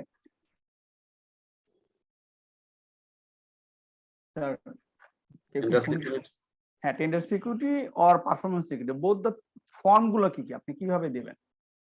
ব্যাংক গ্যারান্টি হিসাবে দিতে পারবে, সেটার জন্যই আসলে ফরম্যাট, এই যে PSN 4 এবং 8 ব্যাংক গ্যারান্টি হিসেবে দিতে পারবেন, তাই না? শুধু ব্যাংক গ্যারান্টি হিসেবে যদি দেন, দেন আপনাকে এই ফরম্যাটটা ইউজ করতে হবে, এই ফরম্যাটের বাইরে যাওয়ার সুযোগ নেই। হ্যাঁ, সাবজেক্ট টু যে সবকিছু লিখে পরে লিখলে সাবজেক্ট টু কোন approval from our head office, এই সমস্ত কোনো ক্লোজ বা কন্ডিশনাল কোনো কিছু করার এখানে সুযোগ নেই। ওকে, সো ব্যাংক গ্যারান্টিটা দিতে পারেন, আর দুটো আছে তাই না স্যার? কি টেন্ডার সিকিউরিটি আর পারফরম্যান্স সিকিউরিটি হিসেবে আমরা আরো দুটোকে দিতে পারি, সেটা কি? এটা কি পে অর্ডার? পে অর্ডার আর হচ্ছে আমার ব্যাংক ড্রাফট, এই দুটো, এই তিনটে ফর্ম। বাট আপনি শুধু অ্যামাউন্টটা লিখবেন, চয়েস ইজ দ্য টেন্ডারার, আপনার টেন্ডারার চয়েস করবে সে কি দিবে না দিবে, এটা আপনার চয়েস করার কোনো সুযোগ নেই।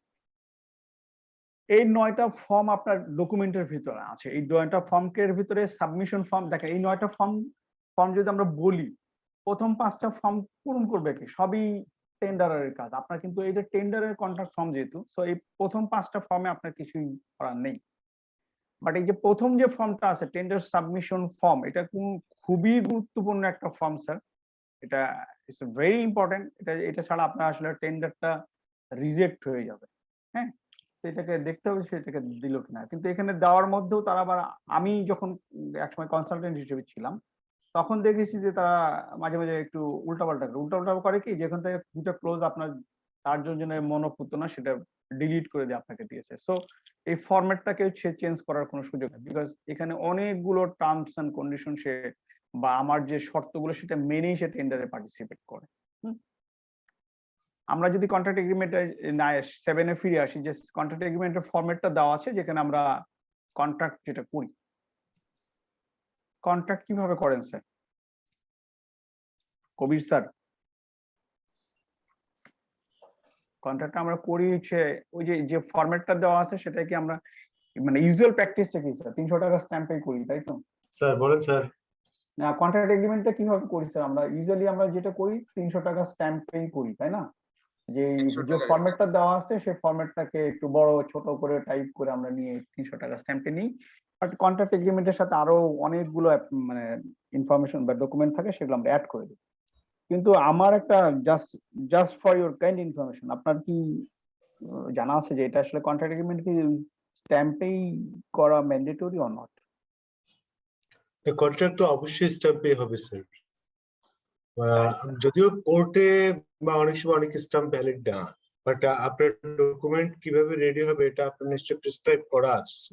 কিভাবে আপনি দিবেন ফরম্যাটটা দেওয়া আছে কন্ট্রাক্ট এগ্রিমেন্টে PSN 7 এ। কিন্তু মজার বিষয় হচ্ছে কি স্যার, আমি আসলে এটাতে ইউজুয়ালি আমরা যেটা করি 300 টাকা স্ট্যাম্পেই করি, এবং সেই স্ট্যাম্পে প্রেসক্রাইব করবেন সেভাবে না, আমি আপনাকে জাস্ট ইনফরমেশনের জন্য, জাস্ট আপনার আমরা কিছু থাকে না, আবার কিছু মানে বিধিগত থাকে, আবার কিছু।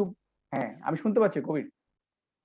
হ্যাঁ, না বলছি এটা তো আগে থেকেই নির্ধারিত থাকবে যে আমার কন্ট্রাক্ট এগ্রিমেন্টটা কিভাবে করব, আমি কত টাকার স্ট্যাম্পে করতে হবে, এটা তো আগে থেকে যেভাবে বলা থাকবে সেই অনুযায়ী এগ্রিমেন্টটা তৈরি হবে।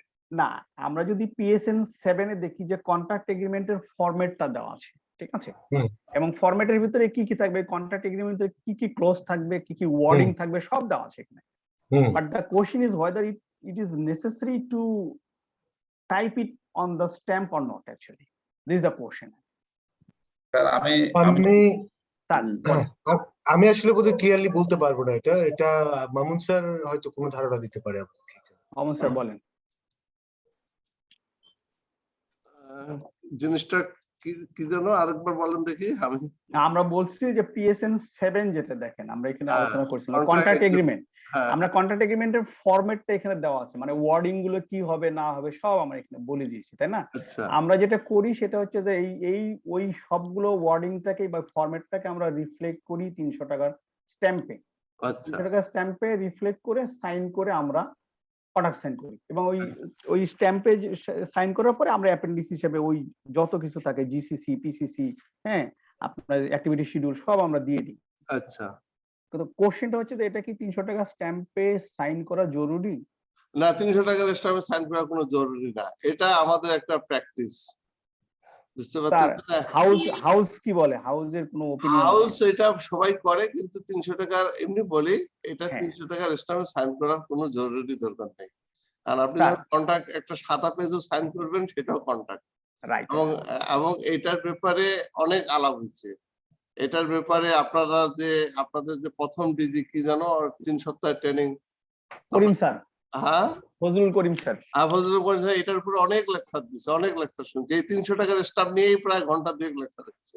আমরা ঘন্টা 2 না হলে ঘন্টা 2 মিনিট আমরা শেয়ার করি, কিন্তু আমি যেটা আপনাকে বলতে চাই কবির স্যার আপনি আইনের লোক, আইনের লোক, এখন আইনের এখানে আমাদের স্ট্যাম্প অ্যাক্ট একটা আছে স্যার, একটা stamp act, there is a stamp act, হ্যাঁ জি স্যার। স্ট্যাম্প অ্যাক্টের এখানে ক্লিয়ারলি বলা আছে যে গভর্নমেন্ট প্রকিউরমেন্ট যেটা হবে সেগুলোকে এক্সাম্পটেড দেওয়া আছে, এক্সাম্পশনটা দেওয়া আছে ওখানে, হ্যাঁ দেওয়াও আছে, আচ্ছা ভালো। এক্সাম্পশন দেওয়া আছে আইনে স্ট্যাম্প অ্যাক্টে, কিন্তু আমরা আসলে 300 টাকা স্ট্যাম্পে কেন করি, যেটা আসলে প্র্যাকটিস, বহুদিন ধরে প্র্যাকটিসটা চলে আসছে, ওই যে বললাম প্র্যাকটিস, প্র্যাকটিসটা এটা প্রিভেল করছে এখানে এক, বাট আবার মজার বিষয় হচ্ছে যে এই প্র্যাকটিস চলে আসলেও তো আসলে এই 300 টাকা কিন্তু আপনি আমি দেই না, এটা দেয় হচ্ছে টেন্ডার, যে বেটা অ্যাওয়ার্ডিং হয় সে বগল দাবাইতে দাবাইতে 300 টাকা স্ট্যাম্প নিয়ে আসে, হ্যাঁ। আবার সেও আসলে ভরসা বানায় যে সাদা কাগজে তার সাথে আপনি সাইন করবেন, সে বলে যে পরে আমি কি করব না করব, নিজেই টাই নিয়ে আসে, সো আমরাও কিছু বলি না। স্যার আমি একটু অন্যদিকে মানে এটার সাথে স্যার।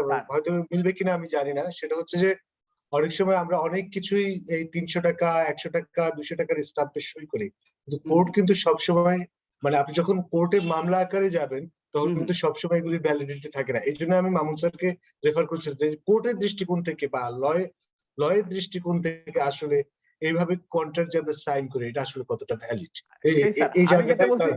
কোর্ট তো আপনার আইন দেখবে, কোর্ট হচ্ছে হ্যাঁ। আইন দেখবে, রাইট? কোর্ট হচ্ছে যদি স্ট্যাম্প অ্যাক্টে রেফার করে, স্ট্যাম্প অ্যাক্টে আপনাকে স্ট্যাম্প অ্যাক্টের মতো 5 নম্বর পাতাতেই ওটা দেওয়া আছে যে গভর্নমেন্ট প্রকিউরমেন্ট গুলো এক্সাম্পটেড, মানে এখানে স্ট্যাম্প ইউজ করার প্রয়োজনীয়তা নেই, কিন্তু আমরা আসলে এটা প্র্যাকটিস হিসেবে করে থাকি সে মেসেজ দেওয়ার জন্য, আর কিছু না। এনিওয়ে সেটা যেটা বললাম যে আসলে এই 300 টাকা তো আর পিই দেয় না, কখনোই পিই দিছে আমি তো জানা আমার মধ্যে কখনোই পিই দেয় না, তো আমরাও চুপচাপ থাকি, কেউ কিছু বলে না, বাট জাস্ট জানার জন্য যেটা আসলে ম্যান্ডেটরি না, আপনাকে ওয়েভার দেওয়া আছে। ওকে, আচ্ছা আমি এখানে একটু যেহেতু 1 মিনিট একটু কথা বলতে পারি? শিওর স্যার, কি বলেন আপনি? আচ্ছা আসলে এই যেটা গভর্নমেন্টের ফি যেই সব জায়গায় বলে দেওয়া আছে সেটা তো দিতেই হবে সেটা, কিন্তু কন্ট্রাক্ট বা এগ্রিমেন্ট এটা এখানে এটা 2টা ওয়ার্ডেই বলা আছে, কন্ট্রাক্ট এগ্রিমেন্ট, আসলে 2টা কিন্তু আলাদা জিনিস। এগ্রিমেন্ট হচ্ছে আপনি যে কোনো জিনিসের কারোর সাথে চুক্তি হলে সেটা এগ্রিমেন্ট, আর এগ্রিমেন্টটা যখন লিগ্যালি ভায়াবল হয় তখন কন্ট্রাক্ট হয়ে যায়, এবং সেটা কন্ট্রাক্ট লতে চলে যায়। হ্যাঁ, কন্ট্রাক্ট লতে চলে যায়। এবং আপনাদেরকে সদয় অবগতির জন্য বলি প্রকিউরমেন্ট অ্যাক্ট এবং রুলস এটা পুরাটাই হচ্ছে কন্ট্রাক্ট ল, পুরাটাই। এবং আর একটা আপনাদেরকে ব্যাখ্যা দেই, কন্ট্রাক্ট ল কিন্তু আমাদের আগে ছিল ব্রিটিশ আমলের সময়, এটা দিয়েই কেনাকাটা হয়তো মনে করেন ওইটা দিয়েই কন্ট্রাক্ট, কিন্তু যেহেতু ওইটাতে স্পেসিফিক ছিল না এই জন্য আলাদা আরেকটা কন্ট্রাক্ট ল চলে আসছে হচ্ছে প্রকিউরমেন্টের জন্য। প্রকিউরমেন্টটা না আপনি সম্ভবত জিএফআর কে রেফার করছেন, জিএফআর থেকেই তো বেসিক্যালি ব্রডলি বলা ছিল, সেখান থেকে আমাদের পিপিএ এন্ড পিপিআরটা চলে আসলো। এই জন্য কন্ট্রাক্ট এখন মনে করেন একটা চুরি চামারি হবে, কন্ট্রাক্ট করলে যে তোমার সাথে চুরি করবা তোমাকে এই দেব, এটাও এগ্রিমেন্ট, কিন্তু এটা কন্ট্রাক্ট না যেহেতু লিগ্যালি ভায়াবল না। কিন্তু কন্ট্রাক্ট কথাটা যখন আসবে তখন এটা মামলা হবে, এই হুম। হলো মানে কন্ট্রাক্ট। এটা এনফোর্সেবল হবে এবং সেটা কন্ট্রাক্ট লতে চলে যাবে। হ্যাঁ, কন্ট্রাক্ট কিন্তু এনিওয়ে আমরা যদি একটু যাই দেখে হোক, নিই যে আপনাদের একটা- স্ট্যাম্প অ্যাক্টটা স্যার, স্ট্যাম্প হ্যাঁ, অ্যাক্ট হচ্ছে স্ট্যাম্প যে আমাদের অ্যাক্টে যেটা আছে, যেখানে যেটা আছে সেটা নিতে সেটাই হবে। অ্যাপ্লাই। হ্যাঁ, আপনি কিন্তু একটু দেখে নিন। হ্যাঁ, Just আমি ইনফরমেশনটা দিলাম, আমরা স্ট্যাম্প অ্যাক্টে যদি আমরা একটু গো থ্রু করি সেটার বিষয়। হুম। ওকে, তাকে এটা নিয়ে আমরা আলোচনা আচ্ছা। করতে চাই না, বাড়াতে চাই না স্যার। ওকে, তারপরে কোনো কোশ্চেন? এখানে দেখেন যে এখানে একটা ফর্ম আপনার মিসিং, সেই ফর্মটা যেটা গুডস এবং ওয়ার্ডস এর ফরম্যাটের সাথে থাকে। হ্যাঁ, আপনার কি কেউ রেফার করবেন সেটাকে? আমরা যদি টেন্ডার আরো যদি স্পেসিফিক্যালি বলি, দেখেন 1 থেকে 5 এর মধ্যে একটা ফর্ম যেটা নাই, যেটা আপনার গুডস এবং ওয়ার্ডস এ থাকেই, মানে PG3 অথবা PW3 তে যদি আমরা রেফার করি সেটা থাকেই, কিন্তু এখানে নাই, সেটা কি স্যার? ওটা tender submission information, personal information.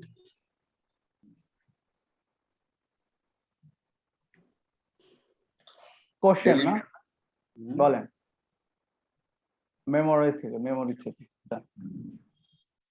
একটা জিনিস নাই, সেটা হচ্ছে প্রাইস শিডিউল নাই। দেখেন PG3 তে প্রাইস শিডিউল এটা থাকে না, PW3 সব জায়গায় প্রাইস শিডিউল আছে, রাইট? যেমন এখন ইউনিট প্রাইস শিডিউল নাই স্যার, দেখছেন আপনি? জি জি স্যার। কেন নাই? দেখছেন? হ্যাঁ হ্যাঁ। দিস ইজ দ্য কই, আমারও তো বলছি যে কেন নাই বলেন। আপনি তো সেজন্য আমি এতক্ষণ ধরে এই স্ক্রিনটা রেখে দিলাম, কিন্তু আপনারা তো কেউ জিজ্ঞেস করলেন না যে প্রাইস শিডিউল গেল না। তো এখানে তো একটা ভাইটাল টার্ম। ভাইটাল টার্ম সেটা নাই কেন? তাহলে কেন ভাইটাল টার্মটাকে আপনি বাদ দিলেন বল? এটাই চলে এসেছে আমাদের বেসিক্যালি অ্যাক্টিভিটি শিডিউল। আমরা যদি গুডস এবং ওয়ার্ডস এর দিকে, সেকশন 6 এর দিকে তাকাই, PG3 হতে পারে, PW3 হতে পারে, সেখানে আমার বলা আছে schedule of requirement. Schedule of রিকোয়ারমেন্টটা আপনি বেসিক্যালি গুডস এ যদি শিডিউল অফ রিকোয়ারমেন্ট দেখেন, আপনি সেখানে বলা হচ্ছে আপনি কোন গুডস কবে, কত ইউনিট, কোথায় ডেলিভারি হবে, কয় সপ্তাহের মধ্যে, আপনাকে এটাকে বলে দিচ্ছে। তো ওখানে কিন্তু প্রাইসের ইস্যু নাই। বাট না। এখানে আমাদের ওখানে শিডিউল অফ রিকোয়ারমেন্ট শুধু কিভাবে, কতটুকু রিকোয়ারমেন্ট, আমরা এখানে অ্যাক্টিভিটি শিডিউল যেটা দিয়েছি সেখানেই বেসিক্যালি আপনার যে প্রাইস এগুলো, হ্যাঁ, পারফরমেন্স হিসেবে আপনাকে দিয়ে এখানে আপনাকে ওই কি বলে প্রাইসের ইস্যুটা চলে এসেছে। হ্যাঁ, দ্যাটস ওয়াই এটাকে আলাদা করে আমরা প্রাইস শিডিউল এখানে দেওয়া নেই ডকুমেন্টে। একটু দেখে নিন স্যার, PSN তাতে এখানে এইভাবেই দেওয়া। দেখেছি কিন্তু ওই আমি যখন কন্ট্রাক্ট ডকুমেন্ট করব, কন্ট্রাক্ট তখন এইটাকে ইন্টিগ্রাল পার্ট হিসেবে অ্যানেক্সার হিসেবে। অবশ্যই আপনি কন্ট্রাক্টের পার্ট এটা হিসেবে এটা তো চলে আসবে, ঠিক আছে? আচ্ছা এটা আসবে অবশ্যই। আপনার শিডিউল অফ রিকোয়ারমেন্টও তো সবসময় আপনার কন্ট্রাক্টের পার্ট হিসেবে চলে আসবে। জি জি জি। আসলে এই যে আমরা স্যার একটু আপনারা তো যেহেতু প্র্যাকটিশনার, আপনাদেরকে তারপরেও বলি যে আমরা আসলে কন্ট্রাক্ট ফর্ম মানে কিন্তু ওই যে ওটাই না যে 300 টাকা স্ট্যাম্পে সাইন করে রেখে দিলাম, সেটাই না। ওখানে বলা আছে যে this form will be integral part of the contract, তাই না? এই চুক্তিতে GCC, PCC এবং আপনাকে শিডিউল অফ রিকোয়ারমেন্ট বা অ্যাক্টিভিটি শিডিউল সব আসবে, এবং সেগুলো আপনার ওই কন্ট্রাক্টে ওই স্ট্যাম্প হয়তো আমরা উপরে রেখে বাকিগুলো কিন্তু অ্যাটাচ করে দিয়ে আপনাকে বই বানান অথবা ডকুমেন্ট আকারে আপনাকে রেখে দিতে হবে। সো আমরা কিন্তু শুধুমাত্র 300 টাকার ওই স্ট্যাম্পটাকেই করব না। আপনারা কি করেন? প্র্যাকটিস আপনাদের কি আছে স্যার? শুধু 300 টাকা ওটা করে রাখেন নাকি GCC, PCC, schedule of requirement, price schedule সবগুলো রাখেন? না, ওই তো আপনার প্রেসক্রাইব ফর্মে যেভাবে আছে। হ্যাঁ, ওখানে যে কন্টেন্ট গুলো বলা আছে কন্ট্রাক্টের ইন্টিগ্রাল পার্ট হিসেবে, সেগুলো কিন্তু আমরা রেখে দেবো স্যার, তাই না? ওখান থেকে একটা জিনিস আমরা অমিট করতে পারবো না। অমিট করতে পারবো না স্যার। কিন্তু না, এটার ইনিশিয়াল দিকে যদি আমি যখন 13তেও দেখছি, 13, 14, 15তে আমি তো IMED প্লাস হচ্ছে নিজেই কনসালটেন্ট ছিলাম, তখন দেখতাম যে ঠিক আছে 300 টাকা স্ট্যাম্প রেখেছে, বাকিগুলোর কোনো খবর নেই, কিন্তু আসলে সেটা হবে না। অবশ্যই ডে টু ডে, মানে আমরা যে পোস্ট প্রকিউরমেন্ট রিভিউ আমাদের 3rd সেশন যেটা আছে আজকে, আমরা সেটা নিয়ে কথা বলার সময় দেখবো যে আসলে কি কি লাগে। স্যার আপনাদের যখন ব্রেক লাগবে, I mean health break 5 minutes হতে পারে, 10 মিনিটস হতে পারে, আপনারা আমাকে একটু থামিয়ে দিন। আমরা আসলে আমি আছি, কোনো সমস্যা নেই, কিন্তু কতক্ষণ পর্যন্ত আপনারা বোর না হন আর কি, সে পর্যন্ত আমি আছি। হ্যাঁ, আমাকে থামিয়ে দিন স্যার প্লিজ। আর একটা জিনিস, ওই আগের পেজটাতে একটু জানতো, যেটাতে আপনি বললেন যে কি ওইটা কি টেন্ডার কন্ট্রাক্ট ফর্ম ছিল, এর আগের পেজটা যেটা আমাকে বললেন যে কি নাই,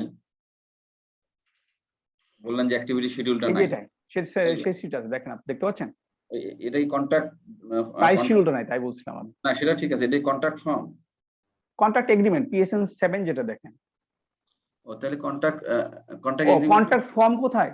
না না, আমি এটা বলছি যে অল, এটা হলো যে all tender contracts forms are given in section. আচ্ছা, আচ্ছা আচ্ছা ঠিক আছে, কন্ট্যাক্ট ফর্ম না এটা। স্যার না না স্যার, আমরা এখানে সেকশন 5 এ যেটা বলছি, সেকশন 5টা হচ্ছে আপনাকে ইনক্লুডেড টু থিংস, এটা হচ্ছে contract forms and tender forms. জি জি এখানে দেখেন 1 থেকে 9 পর্যন্ত ফর্ম দেওয়া আছে, 9টা ফর্ম দেওয়া আছে, তাই না? 9টা ফর্মের মধ্যে 1 থেকে 5 পর্যন্ত this are the tender form, যেটা টেন্ডার সাবমিট করবে। আর 6 থেকে 6 আপনি ইস্যু করেন লেটার অফ অ্যাকসেপ্টেন্স, হ্যাঁ আপনি ইস্যু করেন, বা letter of notification off award যেটা আমাদের গুডসের ক্ষেত্রে বলি, তো সেটা আপনি ইস্যু করেন। কন্ট্রাক্ট এগ্রিমেন্ট 2 পক্ষ মিলে সাইন করেন, পারফরম্যান্স সিকিউরিটি সে দেয়। সো দিস আর দ্য এই 4টা যেটা বিষয়, সেটা কিন্তু বোথ পার্টি এখানে আছে, কিন্তু প্রথম 5টাতে কিন্তু নাই। This are the tender form for the tender. Okay, তো দুটো পার্ট বেসিক্যালি এখানে। আমরা যদি দেখি আইটিটি তে কি আছে, হ্যাঁ একটু দ্রুত যদি যাই, সেকশন 1 এ টেন্ডার ডকুমেন্ট, এখানে জাস্ট আপনাকে আমি যেটা বললাম যে পিজি 3 তেও যেভাবে আছে, পিডব্লিউ 3 তেও যেভাবে আছে, এই মানে কি 7টা সেকশনই থাকবে স্যার এখানে। যে জেনারেল কিছু টেন্ডার ডকুমেন্ট, কোয়ালিফিকেশন ক্রাইটেরিয়া কি হবে, টেন্ডার কিভাবে প্রিপারেশন করবেন, টেন্ডার সাবমিশন করবেন কিভাবে, ওপেনিং এন্ড ইভ্যালুয়েশন কি হবে, আপনি কিভাবে কন্ট্রাক্ট অ্যাওয়ার্ড করবেন, কিভাবে ডিব্রিফ করবেন, সবকিছু এখানে বলা আছে স্যার। আমরা যদি কতগুলো হেডে যাই, যে স্কোপ অফ টেন্ডার কি হবে, আইটিটি 1 2 3 4 5 6 এই পর্যন্ত কি বলা আছে, স্কোপ অফ টেন্ডার, আপনার ইন্টারপ্রিটেশন, সোর্স অফ ফান্ড আপনি বলে দেবেন। এই যে সিএফসিসির ইস্যুটা কিন্তু আমরা প্রথমেই স্মরণ করে দিই তাকে, যে তুমি এই সমস্ত করাপশনে করবা না, ফ্রড করবা না, পলিসি করবা না, পলিসি প্র্যাকটিস করো। ও প্র্যাকটিস হবে স্যার, প্রেন্টিসিস হবে না, শব্দটা ভুল আছে, প্র্যাকটিসেস। হ্যাঁ, এলিজিবল টেন্ডারার কারা হবে সেটা আমরা বলে দিই, আই মিন টেন্ডারের যে এলিজিবিলিটি সেটা আমরা বলে দিচ্ছি। সাইট ভিজিট চাইলে আপনার যদি প্রয়োজন হয় আপনি দেখতেও পারেন তাকে। হ্যাঁ, টেন্ডার ডকুমেন্ট এবং ক্লারিফিকেশন অফ টেন্ডার ডকুমেন্ট আপনি কিভাবে চাইবেন। হ্যাঁ, আচ্ছা এই ক্লারিফিকেশনটা কিভাবে চাওয়া হয় এবং কতটুকু পর্যন্ত একজন টেন্ডারার দিতে বাধ্য, সরি এটা পিই দিতে বাধ্য স্যার। কোনটা স্যার? সেকেন্ড বুলেট যদি আমরা বলি, টেন্ডার ডকুমেন্ট আমার কোনো কথা নেই, এটা তো কিভাবে, আচ্ছা টেন্ডার বলতে বা টেন্ডার ডকুমেন্ট বলতে আমরা কি বুঝি, বেসিক্যালি ও আপনাকে যত কিছু দেবে, ওই যে আপনার কন্টেন্ট অফ দ্য টেন্ডার যেটা আমরা বলি, হ্যাঁ যে এই টেন্ডার তো আপনাকে এই ফর্মটা পূরণ করে দিচ্ছে, তার সাথে তার ট্রেড লাইসেন্স, ভ্যাট ট্যাক্স, যত রিকোয়ারমেন্ট গুলো আমরা বলে দিচ্ছি সেটা সাবমিট করবে, এবং সবগুলো কিছু মিলেই টেন্ডার ডকুমেন্ট বেসিক্যালি। হ্যাঁ, আমি যেটা বলছি যে আপনি যে টেন্ডার ডকুমেন্টটা ইস্যু করেন, সেই ক্লারিফিকেশন যদি কোনো টেন্ডারার চায় আপনার কাছে, চাইতে পারে না, জি জি সাবমিশন রাখবো তো চাইতে পারে, তাই না? জি জি। তো কতদিন পর্যন্ত আপনার টেন্ডার ডকুমেন্টের ক্লারিফিকেশন চাইতে পারে এবং আপনি দিতে বাধ্য, এবং কার পরে আপনি আর বাধ্য না? ওই যে 1/3 মনে হয় টাইমিং আছে কন্ট্রাক্ট, সরি টেন্ডার সাবমিশনের 1/3 টাইমের আগে পর্যন্ত আমি আগে এটা স্যার, আমরা যে আপনি ওই আগে না বলে যদি আমি বলি 2/3 টাইমের মধ্যে যদি চাই, সাবমিশন পিরিয়ড যদি আমরা 21 দিন দেই, তাহলে 2/3 পিরিয়ড, আই মিন প্রথম 14 দিনের মধ্যে যদি সে আমার কাছে কোনো ক্লারিফিকেশন চায়, I have to have the clarification for that tender. Okay, আপনি তখন দিতে বাধ্য। কিন্তু 1/3, সরি যদি 2/3 পিরিয়ড শেষ হয়ে যায়, যখন 1/3 পিরিয়ড আসে, তখন যদি ক্লারিফিকেশন চায়, তখন আপনি না দিলেও আপনাকে সে বাধ্য করতে পারবে না, আইনগত বাধ্যবাধকতা নেই তখন আপনার। বাট 2/3 পিরিয়ডের মধ্যে যদি দেয়, বাধ্য। অ্যাডেন্ডাম অফ টেন্ডারে কি হয়, আপনাকে যদি কোনো ক্লারিফিকেশনের কারণে, অথবা আপনি নিজেই কোনো অ্যাডেন্ডাম দিতে পারেন, অথবা আপনি প্রি টেন্ডার মিটিং যদি আমরা করি, তখন যেটা হচ্ছে, তখন আমরা কিন্তু কোনো অ্যাডেন্ডাম দিতে পারি, তাই না? সংযোগ, আপনার সেই সংযোজন হিসেবে দিতে পারবেন। এবং অ্যাডেন্ডাম দেওয়ার যেটা নিয়ম হচ্ছে, যদি আপনি ওই 1/3 পিরিয়ডের মধ্যে যদি আপনি অ্যাডেন্ডাম দেন, সেক্ষেত্রে আপনাকে মিনিমাম 3 দিন আপনাকে সাবমিশন পিরিয়ডটা বাড়িয়ে দিতে হবে। স্যার আমরা এইটাতে ডকুমেন্টের ভিতরে যাচ্ছি, যাবো আমরা ওটাতে দেখবো ফর্মগুলোতে হয়তো, কিন্তু এই বিষয়গুলোকে ক্ল্যারিফাই করার জন্য আমি ডকুমেন্টে পুরোটা যাচ্ছি না। আপনারা কি ডকুমেন্টটাই দেখতে চান, নাকি আমরা এখানে ডিসকাস করে যাব? বিকজ হয়তো টাইম লিমিটের একটা বিষয় থাকবে এখানে। স্যার আমি টেন্ডার ডকুমেন্ট তো অনেক ভাস্ট জিনিস, আমি আমার কিছু ক্লারিফিকেশন আছে, সেটা আপনার মাধ্যমে একটু জি প্লিজ আপনি বলেন।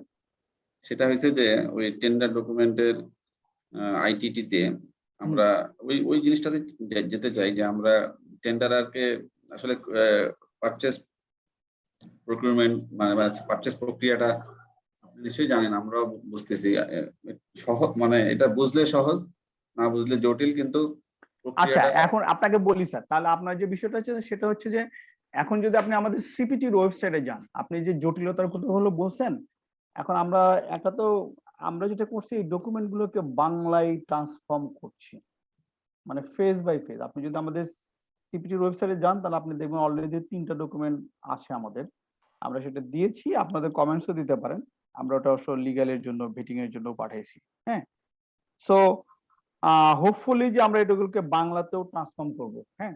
কিন্তু বাংলার যে মজার বিষয় হচ্ছে স্যার, যে বাংলার যে উইথ ডিউ রেসপেক্ট অ্যাকচুয়ালি, হ্যাঁ, যে বাংলায় করলে আসলে এটা আরো বোঝা কঠিন হয়ে যায়। টার্মিনোলজি এত কঠিন, আমি জানি না আপনার যদি কেউ এটার বাংলা দেখে থাকেন, হ্যাঁ। ঠিক আছে, আমি আসলে ল্যাঙ্গুয়েজের বাট আমরা আসলে ল্যাঙ্গুয়েজ গুলোকে বা এটার কি বলে ইনফরমেশন গুলোকে বলতে পারেন যে সহজবোধ্য করার চেষ্টা করছি। বলেন আপনার তারপরেও কোনো স্পেসিফিক কমেন্টস নেই? না, আমার কাছে আপনাদের যে ল্যাঙ্গুয়েজটা আমার কাছে ভালোই লাগে। আমি ল্যাঙ্গুয়েজ নিয়ে আসলে বলতে চাচ্ছি না, বলতে চাচ্ছিলাম যে টেন্ডাররা যাতে মানে টেন্ডার সাবমিটটা তাদের জন্য সহজ হয়। হ্যাঁ, যেমন ধরেন আমার কাছে মনে হয়েছে আমি টার্নকি কন্ট্রাক্ট PG5 ট্রান্সফিকারটা তো অনেক জটিল স্যার, আপনি এটা নিয়ে আলোচনা করেন না। আমাদের মনে ডিসকাশন আমি ওইটা নিয়ে আলোচনা করব না, টার্নকি কন্ট্রাক্ট আলোচনা করব না। কিন্তু দেখেন আপনি বলছেন জটিল বা এরকম, ওখানে আমাদের একটা স্টেটমেন্ট দিতে হয়, টেন্ডারকে একটা স্টেটমেন্ট দিতে হয় সে কোনো জুডিশিয়াল কোর্টের কোনো করাপ্ট অথবা ইয়ার মাধ্যমে সে involvement it's a content of the tender, এটা ইনসলভেন্ট না, না, ব্যাংকরাপসি নাই, রাইট। এই দুটা জিনিস আপনারা আইটিটি তে বলছেন এফিডেভিট আকারে দিতে হবে। এখন এফিডেভিট আকারে দেওয়ার জন্য কিছু কিন্তু ইয়া আছে, তার ফর্মালিটিস আছে, এটা অনেক সময়াবদ্ধ একটা বিষয়, হ্যাঁ।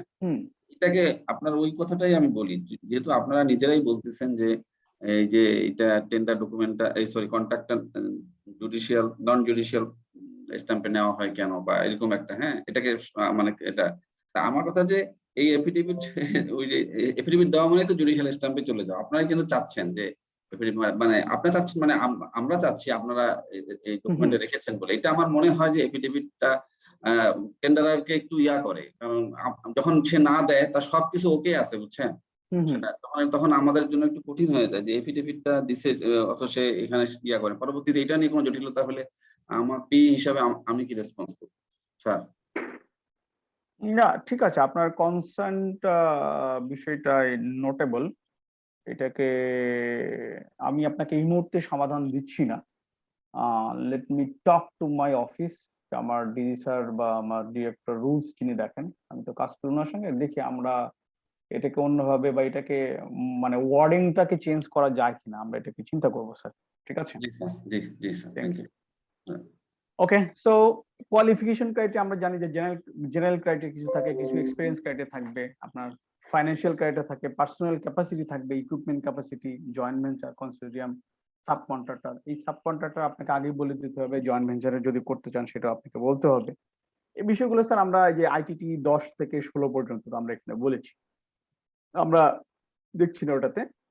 জেনারেল ক্রাইটেরিয়াতে কি বলা আছে যে professional technical qualification, financial resource থাকতে হবে, অবশ্যই ফাইন্যান্সিয়াল রিসোর্স না থাকতে হবে না, ম্যানেজারাল ক্যাপাসিটি থাকতে হবে, তার স্পেসিফিক এক্সপেরিয়েন্স, রেপুটেশন সবকিছু থাকতে হবে, তাই না?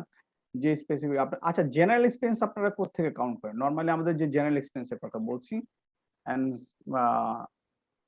স্পেসিফিক এক্সপেরিয়েন্স, এই দুটো কোথা থেকে ক্রাইটেরিয়া কাউন্ট করেন স্যার? সরি, জেনারেল এক্সপেরিয়েন্সটা আপনারা কোথা থেকে কাউন্ট করেন? জেনারেল এক্সপেরিয়েন্স ওটা ওই আমরা ইজিপি তে আর ইয়াতে মনে হয় একটু ডিফারেন্ট, লাস্ট ডেট অফ পাবলিকেশনের। না ওটা পাবলিকেশন আপনি বলছেন ওই ডেট পর্যন্ত তার জেনারেল এক্সপেরিয়েন্স হবে, তাই না? জি, কিন্তু আমি বলছি তার ইনিশিয়াল শুরুটা কোথায়, কোত্থেকে কোন পর্যন্ত তার জেনারেল এক্সপেরিয়েন্স হবে? আপনি যেটা বলছেন লাস্ট মানে টেন্ডার পাবলিকেশন পিরিয়ড পর্যন্ত, হ্যাঁ, ওই লাস্ট ডেট যেদিন আপনাকে টেন্ডার পাবলিকেশন করা হলো সেদিন পর্যন্ত। কিন্তু একজনের আপনি চাইছেন জেনারেল এক্সপেরিয়েন্স 5 ইয়ার্স থাকতে হবে, সে 5 ইয়ার্সটা আপনারা কিভাবে কাউন্ট করেন? স্যার অন্য স্যারদের আমরা কথা শুনতে পাচ্ছি না, দেখতে তো পাচ্ছি, বলেন স্যার। জেনারেল এক্সপেরিয়েন্স আমি কি আপনাকে স্যার বুঝাতে পারছি? ধরেন আপনি বলেন না the টেন্ডারার should have 5 years general experience for 5 years, সেই 5 ইয়ার্সটা আমরা কোথা থেকে কাউন্ট করি স্যার?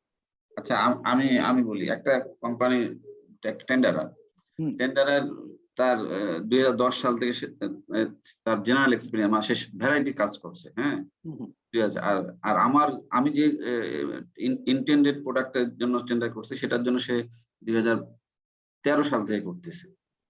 তো আপনার প্রশ্নটা যদি আমি বুঝে থাকি 2010 সাল থেকে তার জেনারেল এক্সপেরিয়েন্স আমি সেটাই জানতে চাচ্ছি, তার জেনারেল এক্সপেরিয়েন্স কাউন্ট হবে যেদিন থেকে তার মোরাল ট্রেড লাইসেন্স আছে সেদিন থেকে আপনার তাকে বিজনেস আসে হিসেবে ট্রিট হবে, তাই না? কিন্তু স্পেসিফিক এক্সপেরিয়েন্স আপনি যেটা বললেন যে আপনি যে ধরনের কাজ চাচ্ছেন বা যে ধরনের গুডস চাচ্ছেন বা এই ফিজিক্যাল সার্ভিস চাচ্ছেন, সেটা হচ্ছে সেই ধরনের কাজ সে কবে করছে বা কি করছে সেই বিষয়গুলো নিয়ে আমরা। হ্যাঁ, আর ওইখানে ডেট অফ আইএফটির যে বিষয় থাকে সেখানে হচ্ছে যে আমি কি সে ধরেন 10 বছর ধরে কাজ করছে, কিন্তু আমি কি 10 বছরের স্পেসিফিক এক্সপেরিয়েন্স না, তখন আমরা বলি যে লাস্ট 3 ইয়ার্স, যে লাস্ট 5 ইয়ার্স এর ভিতরে সে কি কাজ করছে এটা দেখে আমরা। Sir qualification criteria minimum number of general experience, এটা আমরা অলরেডি ডিসকাস করছিলাম। স্পেসিফিক এক্সপিরিয়েন্স আপনার চাই প্রাইম কন্ট্রাক্টর হিসেবে বা হিসেবে থাক না কেন, ওই স্পেসিফিক কাজটাকে আমরা এখানে রেফার করি। আর ফাইন্যান্সিয়াল ক্রাইটেরিয়া আমরা দেখি অ্যানুয়াল টার্নওভারটা দেখি, মিনিমাম লিকুইড অ্যাসেট থাকতে হবে তার, এই লিকুইড অ্যাসেট নিয়ে আমরা এখানে দেখি। লিকুইড অ্যাসেট নিয়ে একটা ঝামেলা থাকে স্যার, এটা নিয়ে কোনো কোশ্চেন আছে নাকি আমরা কোন দিকে যাব? লিকুইড অ্যাসেট নিয়ে ফিনান্সিয়াল টার্ম, লিকুইড অ্যাসেট নিয়ে ঝামেলা, ওই ব্যাংক থেকে তো একটা দেয়, সার্টিফিকেশন ইস্যু করে, আমরা তো ওইটাই করি। ব্যাংক থেকে যে দেখে যে সে ফাইন্যান্সিয়ালি সলভেন্ট, বিষয়টা কি এরকম? না, আমাদের মিনিমাম না ওইটা তো ফিনান্সিয়াল সার্টিফিকেট, এই না ওইটা না। আর হলো না, ওখানে তো অ্যামাউন্ট তো একটা থাকে,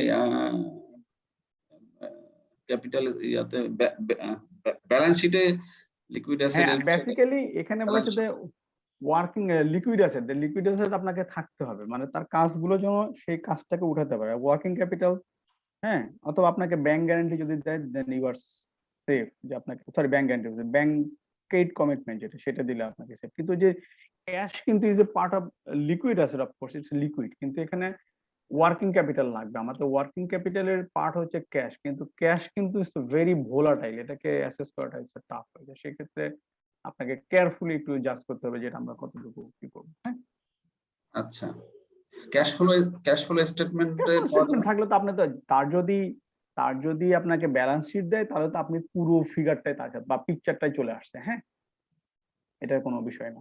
আপনাকে অবশ্যই ব্যালেন্স শিট তো ইটস মোর রিলায়েবল ডকুমেন্ট। হ্যাঁ, এবং এটা তো অডিটেড বেসিক্যালি।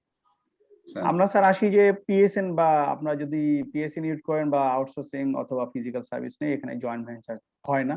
গুডস এর ক্ষেত্রে জয়েন্ট ভেঞ্চার হয় না, ওয়ার্কস এর ক্ষেত্রে জয়েন্ট ভেঞ্চার হয়, সার্ভিসের ক্ষেত্রে জয়েন্ট ভেঞ্চার হয়। কিন্তু এখানে আমরা জয়েন্ট ভেঞ্চারের অ্যাপ্লিকেবিলিটি রাখি না, কারণ জয়েন্ট ভেঞ্চার করে কি করবেন আপনার? তো জয়েন্ট ভেঞ্চারটা কখন করি স্যার নরমালি আমরা, যে আপনার এক ধরনের আমার টেকনিক্যাল নলেজ আছে, আপনার হচ্ছে টাকা পয়সা আছে, ফাইন্যান্সিয়াল আছে, তো দুইজন মিলে হয়তো জয়েন্ট ভেঞ্চার হলো। কিন্তু এখানে তো এই ফিজিক্যাল সার্ভিসের ক্ষেত্রে সে দরকার না, আমি যাকে যে কন্ট্রাক্টরকে নিব বা টেন্ডারকে সিলেক্ট করব তার বোথ থাকতে হবে। হ্যাঁ, টেন্ডার প্রিপারেশন আপনাকে একটাই টেন্ডার দিতে হবে, একটার বেশি টেন্ডার দিলে নন রেসপন্স হয়ে যাবে। Cost, language of tender, cost হতে হবে কি হবে, আপনাকে বিয়ার করতে হবে। Content of the tender, this is the important basically, content of the tender. এই কন্টেন্ট অফ দ্য টেন্ডারের ভিতরে যা যা বলা আছে সবগুলোই থাকবে। ওই যে আপনি এভিডেভিটের কথা বললেন না, সেটা এখানে স্যার। হ্যাঁ, আর tender submission letter, price, activity schedule আপনাকে দিতে হবে। টেন্ডার প্রাইস কত, এটা টাকায় হবে, অবশ্যই কারেন্সি টাকায় হবে, আমাদের লোকাল কারেন্সিতে হবে। এই document establishing eligibility and qualification of the tenderer, তাদের যে কোন কোন ডকুমেন্ট লাগবে কোয়ালিফিকেশন মানে টেন্ডারের এলিজিবিলিটির জন্য, সেটা আমরা এখানে বলে দিচ্ছি।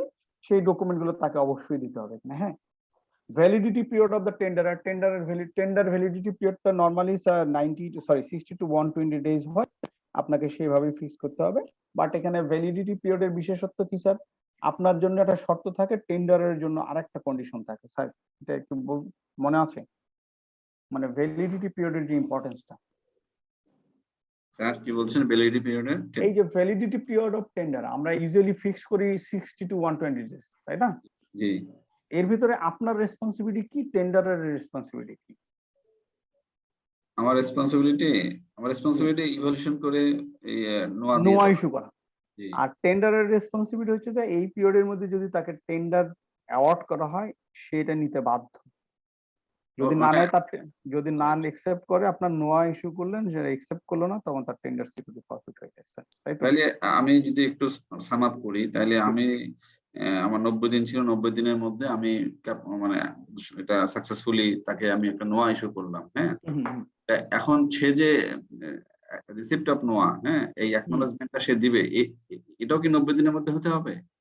না না না না, সেটা তো আলাদা। আপনি যখন আপনার রেসপন্সিবিলিটি উইদিন 90 ডেজ আপনাকে নোয়া দিতে হবে, ঠিক আছে? বাট ওটা তো পরের বিষয়। সেটাই আপনাকে নোয়া ইস্যু করার 7 দিনের মধ্যে দিতে হবে। তাহলে তাই না? তার অব্লিগেশনটা কি স্যার ওই 90 দিনের মধ্যে? তার অব্লিগেশন হচ্ছে যে ওই নোয়া সে একসেপ্ট করতে বাধ্য। ও নোয়া is a part of contract. Part of contract basically, হ্যাঁ, এজন্য নিবে ওটাতে। হ্যাঁ, আর Okay. এখানে Okay. সাব তো কনসালটেন্টের এখানে কোনো ইস্যু পেলাম না, সেটাই বলছি, এখানে মনে হয় নাই, অ্যাপ্লিকেবল না। হ্যাঁ, কি দরকার, সাব কনসালটেন্ট বলেন অথবা জেভি বলেন, দরকার না নাই। না, না থাকলে একটা বিষয় যে কি আছে, আমি তো জেবিবি বিষয়ে বলে দিচ্ছেন, হ্যাঁ, এখন সাব সাব কনসাল কন্ট্রাক্টর বিষয়ে। রাখি নেই স্যার আমরা এখানে, আচ্ছা, ঠিক আছে। আচ্ছা, কন্টেন্ট অফ টেন্ডার কি হবে, এটা তো আবার এখানে বলছে টেন্ডার সিকিউরিটি আপনি কত দিবেন, কিভাবে টেন্ডার সিকিউরিটি ফরফিট করবেন অথবা রিটার্ন করবেন। হ্যাঁ, আপনাকে টেন্ডার গুলো ফরম্যাট গুলো কোথায় কোথায় সে সাইন করবে সেই বিষয়গুলো বলা আছে। টেন্ডার সিকিউরিটি ফর্ম নিয়ে তো কোনো কথা নাই স্যার, যে 3টা ফর্ম আমরা অলরেডি বলেছি। কখন আপনি টেন্ডার সিকিউরিটি রিটার্ন করবেন, রিটার্নের ব্যাপারে পরিষ্কার বলা আছে, রুল 26-এ বলা আছে, এই আইটিটির ভিতরেও বলা আছে। আপনি কন্ট্রাক্ট আইনেও বলা আছে, আইনে যেটা বলা হচ্ছে পিপিএ তে যে আপনি কন্ট্রাক্ট সাইন না করলে কোনো কিছু দেবেন না। এখানে রুলে এসে সেটাকে আমরা ব্যাখ্যা করেছি যে আপনি যেগুলো নন রেসপন্সিভ সেটাকে আপনি এই অ্যাপ্রুভালের পরে দিয়ে দেবেন, আই মিন ইভ্যালুয়েশন রিপোর্ট অ্যাপ্রুভালের পর। আর 5টা ক্ষেত্রে টেন্ডার সিকিউরিটি ফরফিট করা যায়, সেটা আপনারা জানেন। 1 নাম্বার কথা হচ্ছে যে সে যদি উইথড্র করে, মানে সাবমিশনের পরে যদি উইথড্র করে, ওপেনিং এ হয়ে গেছে তারপর উইথড্র করলে আপনি টেন্ডার সিকিউরিটি ফরফিট করা হয়। আপনার যদি অ্যারিথমেটিক্যাল কারেকশন ইভ্যালুয়েশনের সময় দেখেন, সেটা যদি অ্যাকসেপ্ট না করে, যদি নোয়া অ্যাকসেপ্ট না করে, যদি পারফরম্যান্স সিকিউরিটি না দেয় এবং যদি কন্ট্রাক্ট সাইন না করে, এই 5টা সিচুয়েশনে শুধুমাত্র টেন্ডার সিকিউরিটি ফরফিট করা যায়, অন্য কোনো সিচুয়েশনে না। ওকে, আমরা যদি একটু দেখি যে সে টেন্ডার সাবমিশনটা কি করবে, কিভাবে সিল করবে, এটা কিন্তু টেন্ডারের রেসপন্সিবিলিটি, আপনার না। যে ডেডলাইনটা দেওয়া থাকবে সেই ডেডলাইনের মধ্যেই দিতে হবে আপনাকে, কোনো লেট টেন্ডার অ্যালাউড না। 12টা মানে 12টা, মুসলমানের এক কথা, 12টার মধ্যে সে দিবে আমাকে। টেন্ডার যদি মডিফাই করতে চায়, উইথড্র করতে চায়, সেটাও কিন্তু উইদিন দ্য সাবমিশন টাইমের ভিতরে, এর বাইরে করতে পারবে না। করতে গেলে আপনার অ্যাকসেপ্টেবল হবে না মডিফিকেশন, আর যদি উইথড্র করে তাহলে তো আপনার টেন্ডার সিকিউরিটি ফরফিট হয়ে যাবে। ওপেনিং কে করে স্যার? ওপেনিং করে ওপেনিং কমিটি, ইভালুয়েশন করে। এখানে ইভালুয়েশনের যে 4টা ফেজ আপনারা যদি একটু দেখে থাকেন, ডকুমেন্ট হাজার যদি থাকে অথবা আপনার যদি মনে থাকে, যে 4টা স্টেজ আমরা দেখি। প্রথমে দেখি প্রিলিমিনারি এক্সামিনেশন, দেন টেকনিক্যাল এক্সামিনেশন আর রেসপন্সিভনেস, দেন ফাইন্যান্সিয়াল ইভালুয়েশন, দেন হচ্ছে পোস্ট কোয়ালিফিকেশন। বাট এর ভিতরে আপনার যদি দেখেন যে আপনার টেকনিক্যাল এক্সামিনেশন করতে গিয়ে যদি কোনো ক্লারিফিকেশন দরকার হয়, আপনি চাইতে পারেন, বাট এমন কোনো ক্লারিফিকেশন চাইতে পারবেন না, বিধিতে নিষেধ করা আছে যে যেই ক্লারিফিকেশনের মাধ্যমে একজন নন রেসপন্সিভ টেন্ডারকে রেসপন্সিভ করা হয়, এরকম কোনো ক্লারিফিকেশন আপনি চাইবেন। আপনি ফাইন্যান্সিয়াল অ্যারিথমেটিক্যাল এররটা আপনি কারেকশন করবেন, এটা আপনার দায়িত্ব। ইভালুয়েশন কমিটি তারা দেখবে, দেন হচ্ছে ফাইন্যান্সিয়াল ইভালুয়েশনটা কমপ্লিট করে আমরা প্রাইস কম্পারিজন করি, এবং প্রাইস কম্পারিজন করার পরে যিনি basically lowest evaluated responsive tender, তার আমরা পোস্ট কোয়ালিফিকেশনটা করি, ঠিক আছে। আর কিন্তু যদি আপনি দেখেন যে কোনো টেন্ডারই রেসপন্সিভ না, আপনার এই যে রুল 33 অনুযায়ী যে আপনি অ্যাডভার্টাইজমেন্ট করেছেন কিন্তু কম্পিটিশনটা এখানে আপনি দেখছেন হয়নি, ইভালুয়েশন কমিটি সব টেন্ডার গুলোকে বাতিল করে দেয় বা সব টেন্ডার গুলোকে বাতিল করে দেওয়ার সুপারিশ করতে পারেন। একটা কোশ্চেন স্যার আমি আপনাদেরকে করতে চাই এখানে, যে যদি ইভালুয়েশন কমিটি সুপারিশ করে যে কোনো টেন্ডারই মানে রেসপন্সিভ না, সবই নন রেসপন্সিভ, অথবা আপনি দেখছেন যে আপনি ওয়াইডলি অ্যাডভার্টাইজ করেছেন, হ্যাঁ, যেটা অ্যাডভার্টাইজমেন্টের রুল 90 অনুসারে আমরা করেছি, কিন্তু মানে যারা যারা এখানে পার্টিসিপেট করার সম্ভাবনা আছে, আপনি দেখছেন যে তারা এই কাজ করে, কিন্তু হয়তো 2-1 করুন, তাহলে হয়তো ইভালুয়েশন কমিটি বলতে পারে যে, অথবা আপনার অফিসিয়াল কস্ট এস্টিমেট যেটা আছে সেটা রিজনেবল মার্কেট প্রাইসের সাথে কনসিস্টেন্ট, কিন্তু সব টেন্ডারই এত হাই রেট মানে কোট করছে, সেক্ষেত্রে আপনি টেন্ডার গুলোকে ইভালুয়েশন কমিটি বাতিল করার জন্য সুপারিশ করতে পারে। প্রশ্নটা হচ্ছে যে টেন্ডার ইভালুয়েশন কমিটি যদি বাতিল করার সুপারিশ গৃহীত হয় স্যার, মানে টেন্ডার কাউকে অ্যাওয়ার্ড না বাতিল করার সুপারিশ হয়, তাহলে সেটাকে অ্যাপ্রুভ করবে। আর যখন টেন্ডার ইভালুয়েশন কমিটি সামওয়ানকে, ধরেন এক্স লিমিটেড, এক্স এন্টারপ্রাইজকে টেন্ডারটা অ্যাওয়ার্ড করার সুপারিশ করে, সেটাকে অ্যাপ্রুভ করে। এটা কি দুইজনই কি একই ব্যক্তি অথবা দুইজন ভিন্ন ব্যক্তি? স্যার স্যার আমি ছিলাম না, সরি, আমি সবসময় কানেক্ট থাকতে পারি না, একটু বলবেন আরেকবার, চেষ্টা করুন। আমার কোশ্চেন হচ্ছে যে ইভালুয়েশন কমিটি যদি বাতিল করার সিদ্ধান্ত বা সুপারিশ করে, সব টেন্ডার বাতিল, জি কোনোটাই রেসপন্সিভ না, জি, আপনার অফিসিয়াল হ্যাঁ, সবই নন রেসপন্সিভ ফর এক্সাম্পল, জি আর টেন্ডার ইভালুয়েশন কমিটি একজনকে সুপারিশ করলো যে এক্স এন্টারপ্রাইজ, তাকে তুমি এটাকে টেন্ডারটা অ্যাওয়ার্ড করা যেতে পারে, তাই না? জি। এই দুটো সিচুয়েশন, তাহলে অ্যাপ্রুভিং অথরিটি কার কাছে যাবে, কে কোনটা অ্যাপ্রুভ করবে, দুটোই কি কার না কাছে যাবে? স্যার, আমি বুঝিনি। টেন্ডার ইভ্যালুয়েশন কমিটি প্রথমে বলছে যে অল টেন্ডার্স আর নন না, রেসপন্সিভ। প্রথমে না, সিচুয়েশন দুইটা। টেন্ডার ইভ্যালুয়েশন কমিটি ইভ্যালুয়েট করার পরে দেখলো যে অল টেন্ডার নট রেসপন্সিভ, হ্যাঁ, জি। সব টেন্ডার রিজেক্ট হয়ে গেল, হ্যাঁ, এটা করতে পারে, তাই না? সুপারিশ করতে পারে না যে সব টেন্ডার নন রেসপন্সিভ, অথবা সে ওয়াইডলি সার্কুলেট করা হয়েছে বা অ্যাডভার্টাইজ করা হয়েছে, কিন্তু মানে দুই একজন টেন্ডার আছে, কম্পিটিশনটা এনশিওর করা হয়নি।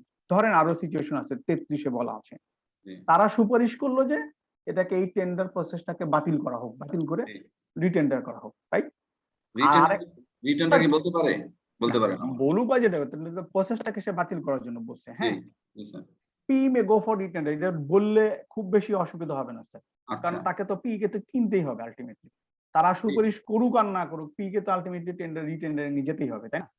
তো হ্যাঁ, এই বলাটা কোনো সমস্যা আমি দেখছি না আইনগতভাবে। তাদের যে, তারা তো বেসিক্যালি রিকমেন্ডিং বডি, তা বললে সমস্যা কোথায়? এখন সমস্যা আছে স্যার, সমস্যা সমস্যা আমরা কি? ভালো কথা বলছেন, মানে এটা ইন্টারেক্টিভ হওয়াতে সুবিধা হয়েছে। আমিও এটা নিয়ে ঘাটছি যে সরি, আমরা কিন্তু ইন্টারেক্টিভ করছি, কিন্তু আমার অন্য স্যারেরা কিন্তু কেউ কথা বলছে না, 16 জন 15 জন আছে, আমরা কি স্যার কথা বলেন অন্য স্যারদেরকে অন্যরা? শুনতে পাচ্ছি না স্যার? আপনারা কি আইদার আমি কি আপনাদের সঙ্গে আছি, অথবা আপনারা আমাদের সঙ্গে, আমার আছে সঙ্গে আছে, সবাই সাথে আছে। জি প্লিজ, হ্যাঁ প্লিজ। স্যার, তো ওই যে যখন tender due to valid reason non responsive, all tenders are non responsive হয়েছে, এটা যদি টেন্ডার ইভ্যালুয়েশন কমিটি এটা রিটেন্ডারের জন্য সুপারিশ করে, তো সেটা সুপারিশ করতে যায় আমি যেটা দেখছি আপনার পিপিআর বিধিতে যে দেখছি যে এটা পি চিন্তা করবে এবং এটা সে রিটেন্ডার যাবে কিনা, বা এটা কোনো, কারণ এখানে আবার রিএস্টিমেট করার দরকার আছে কিনা, না বা না, এটা তো আপনাকে 34-এ গেলে অবশ্যই রিএস্টিমেট করতে হবে। আপনার স্যার ওইটাতে যাচ্ছি না, তারা করুক। আমরা প্রশ্নটা হচ্ছে যে দেখেন সিচুয়েশনটা দুইটা, একটা হচ্ছে যে সব টেন্ডার বাতিল, আর একটা হচ্ছে যে একটা স্পেসিফিক একজনকে টেন্ডারটা অ্যাওয়ার্ড করার সুপারিশ। জি দুইটা জিনিস না। জি আর কথা হচ্ছে যে যদি বাতিল করার ডিসিশন হয়, সেটা কি অ্যাজ পার ডেলিগেশন অফ সেটার অ্যাপ্রুভিং অথরিটিকে, আর কাউকে যদি অ্যাওয়ার্ড করার সুপারিশ করা হয় তার অ্যাপ্রুভিং অথরিটিকে, দিস দ্য সেম আচ্ছা আচ্ছা, অর ডিফারেন্ট? আমি কি তাহলে আপনাকে কোশ্চেনটা বোঝাতে পারছি? আমি বুঝতে পেরেছি। এখন যদি অল টেন্ডার্স নন রেসপন্সিভ হয়, সেটাও ইয়ার কাছে যাবে, হোপের কাছে যাবে। আর আর যদি কাউকে সুপারিশ করা হয়, যদি আপনার সিঙ্গেল টেন্ডার রেসপন্সিভ, এটা বলতে চাচ্ছেন একক না না tender? না না, ধরেন 5টা টেন্ডার রেসপন্সিভ, কিন্তু আমি এ কে হচ্ছে বলছি যে সুপারিশ করেছে, ইভালুয়েশন কমিটির দেশে লোয়েস্ট ইভালুয়েটেড টেন্ডার হচ্ছে এ, তাকে জি। সুপারিশ করলো, হ্যাঁ, সেই সুপারিশটা কে অ্যাপ্রুভ করে? এটা কি হোপ করবে? সেটাও তো আমাদের ইয়াতে স্যার, ফিনান্সিয়াল ইয়াতে এটা হোপের কাছেই যাবে। ইভালুয়েশন কমিটি হোপের কাছেই পাঠাবে। না, আমি আসলে আপনাকে হয়তো বা কোশ্চেনটা সেভাবে দিতে পারি নাই, সরি। প্রশ্নটা হচ্ছে যে যদি বাতিল করার ডিসিশন হয়, স্যার অ্যাওয়ার্ডের ডিসিশন হচ্ছে কাউকে অ্যাওয়ার্ড করার ডিসিশন দিলাম, এই অ্যাওয়ার্ডের ডিসিশনটা অ্যাপ্রুভ হবে as per delegation of financial power, যার কাছে যাওয়ার তার কাছে যাবে, এটা financial delegation of financial power. জি কিন্তু যদি সবকিছু বাতিলই হয়ে গেল, পুরো প্রসেসটা বাতিল করার জন্য সুপারিশ করলো তারা, তাই না? তো জি সেক্ষেত্রে কি হবে? সেটাও কি ডেলিগেশন অফ ফাইন্যান্সিয়াল পাওয়ার অনুসারে যার কথা, ফর এক্সাম্পল সিসিজিপি বা মিনিস্ট্রি, আমরা কি মিনিস্ট্রিতে পাঠিয়ে দেবো?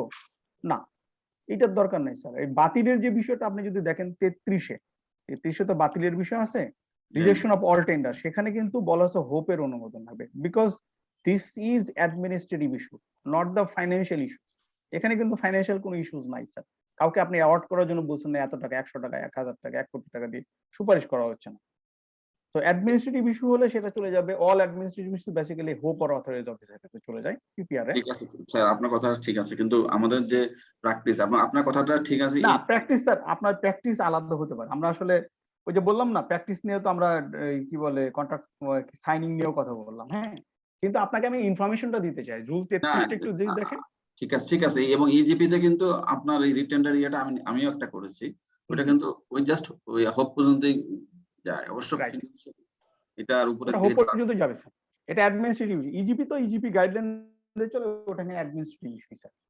এনিওয়ে, আমরা যদি অ্যাওয়ার্ড ক্রাইটেরিয়া গুলো কি হবে, ওই যে লোয়েস্ট ইভালুয়েটেড রেসপন্সিভ টেন্ডার হতে হয়, তার ভিতরে দেখতে হবে আপনার লেটার অফ অ্যাকসেপ্টেন্স আমরা ইস্যু করি, এটা নির্দিষ্ট ফরম্যাট আছে, নোয়ার ফরম্যাটটাকে এখানে রিফর্ম করা হয়েছে, কিছুই না। পারফরমেন্স ইকুইটি কত % নেবেন আপনি?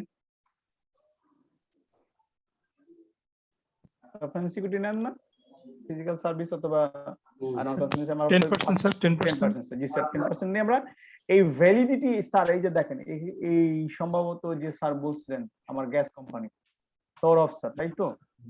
কেমন হাসান সৌরভ, এই যে হ্যাঁ, sir. Validity of the performance security basically, হ্যাঁ, এইটার হচ্ছে যে এইটার কতদিন ভ্যালিডিটি হবে সেখানেই বলা ইয়াতে 28 days beyond the beyond the ICD, এখানে বিয়ন্ড দ্য আইসিডি মানে আপনি যদি নির্দিষ্ট সময়ের জন্য করছেন না, কন্ট্রাক্টটা হবে নির্দিষ্ট সময় পর্যন্ত, ধরেন 3 বছর বা 5 বছর, 1 বছর, সেটার পরে আলাদা থাকবে। গুডস এর ক্ষেত্রে যেমন হয় যে আপনার কন্ট্রাক্ট সাইনিং 28 দিন থাকে, তারপরে আপনাকে ডেলিভারি পিরিয়ড থাকে, দেন আপনার ওয়ারেন্টি পিরিয়ড থাকে, তারপরে 28 দিন হয়। কিন্তু এখানে তা না, এখানে যতদিন পর্যন্ত সে আপনাকে ফিজিক্যাল সার্ভিসটা দেবে তার সাথে আমরা 28 দিন দেবো, ওই আইসিডির সাথে 28 দিন থাকবে। জি জি ওকে, আপনাকে অ্যাওয়ার্ডটা পাবলিশ করতে হবে এবং বলা হচ্ছে যে 1 কোটি টাকার উপরে যদি হয় সেটা আপনার সিপিটির ওয়েবসাইটেও আপনাকে পাবলিশ করতে হবে, আর আপনার ওয়েবসাইটে 1 কোটি টাকার নিচে হলে আপনার ওয়েবসাইটে পাবলিশ করবেন। ইস ফর দ্য ট্রান্সপারেন্সি। ডিব্রিফিং আপনি কি করবেন, টেন্ডার যারা লিখিত জানতে চাইবে শুধু তার মানে রিলেটিভ পজিশনটা বলে দেবেন, তার উইকনেস বলবেন, অন্য কারো ইনফরমেশন দেওয়ার কোনো সুযোগ নেই। Because tender evaluation process, tender ইভ্যালুয়েশনের যে ইনফরমেশন গুলো বা ইভ্যালুয়েশন রিপোর্টটা ইজ ভেরি কনফিডেন্সিয়াল। এটা কি পাবলিকলি ওপেন করার কোনো সুযোগ আছে স্যার? না স্যার, এটা তো শেয়ারেবল না, কিন্তু কিন্তু এই স্টেপটা তো যদি না করি কোনো ব্যত্যয় হবে? না না, এটা তো ব্যত্যয়ের কিছু নাই, এখানে বলা হচ্ছে সে যদি জানতে চায় আপনি তাকে জানাবেন, সে যদি জানতে চায়, আচ্ছা, রাইট। আর যদি কিন্তু জানতে না কথা চায় হচ্ছে যে তাহলে চুপচাপ থেকে যাবেন, আপনাকে আপনার মাথায় ব্যথা। কিন্তু একটা বিষয় আমি জানতে চাচ্ছি আপনার কাছে, যে ধরেন কেউ যদি রাইট টু ইনফরমেশন আরটিআই এর অনুসারে, আরটিআই এর রেফারেন্স দিয়ে আপনাকে বলে যে তুমি আমাকে ওই টেন্ডার ইভ্যালুয়েশনের রিপোর্টটা দাও, ইজ ইট শেয়ারেবল? আমি কি কোশ্চেনটা বোঝাতে পারছি স্যার? না, আমি যতটুকু বুঝছি যে যে সে রাইট টু ইনফরমেশন স্যার নিয়ে আমার অত বেশি জানা, তো ওইটার মনে হয় কোনো আছে, গাইডলাইন আছে যে কতটুকু সে করতে পারবে, অ্যাক্সেস করতে না, পারবে। এটা আমার বিধিতে দেওয়া আছে, আমি সেই জন্যই বললাম। হ্যাঁ, আপনাকে অনেক সে যদি বলে যে কে নোয়া পাইছে, কাকে কন্ট্রাক্ট অ্যাওয়ার্ড করেছে, it's very public document, because আপনি নোয়া তো আমার ওয়েবসাইটে দিয়ে জি দিচ্ছেন, জি আপনার জি ওয়েবসাইটে দিয়ে জি দিচ্ছেন, জি তাই না? জি। It's very public document. কিন্তু ইভালুয়েশন রিপোর্টে আপনার আমার আরেকজনের তার স্ট্রেংথ উইকনেস, এটা ইভালুয়েশন কমিটির কমেন্টস, তাদের ভিউজ গুলো থাকে, এটা শেয়ারেবল না স্যার।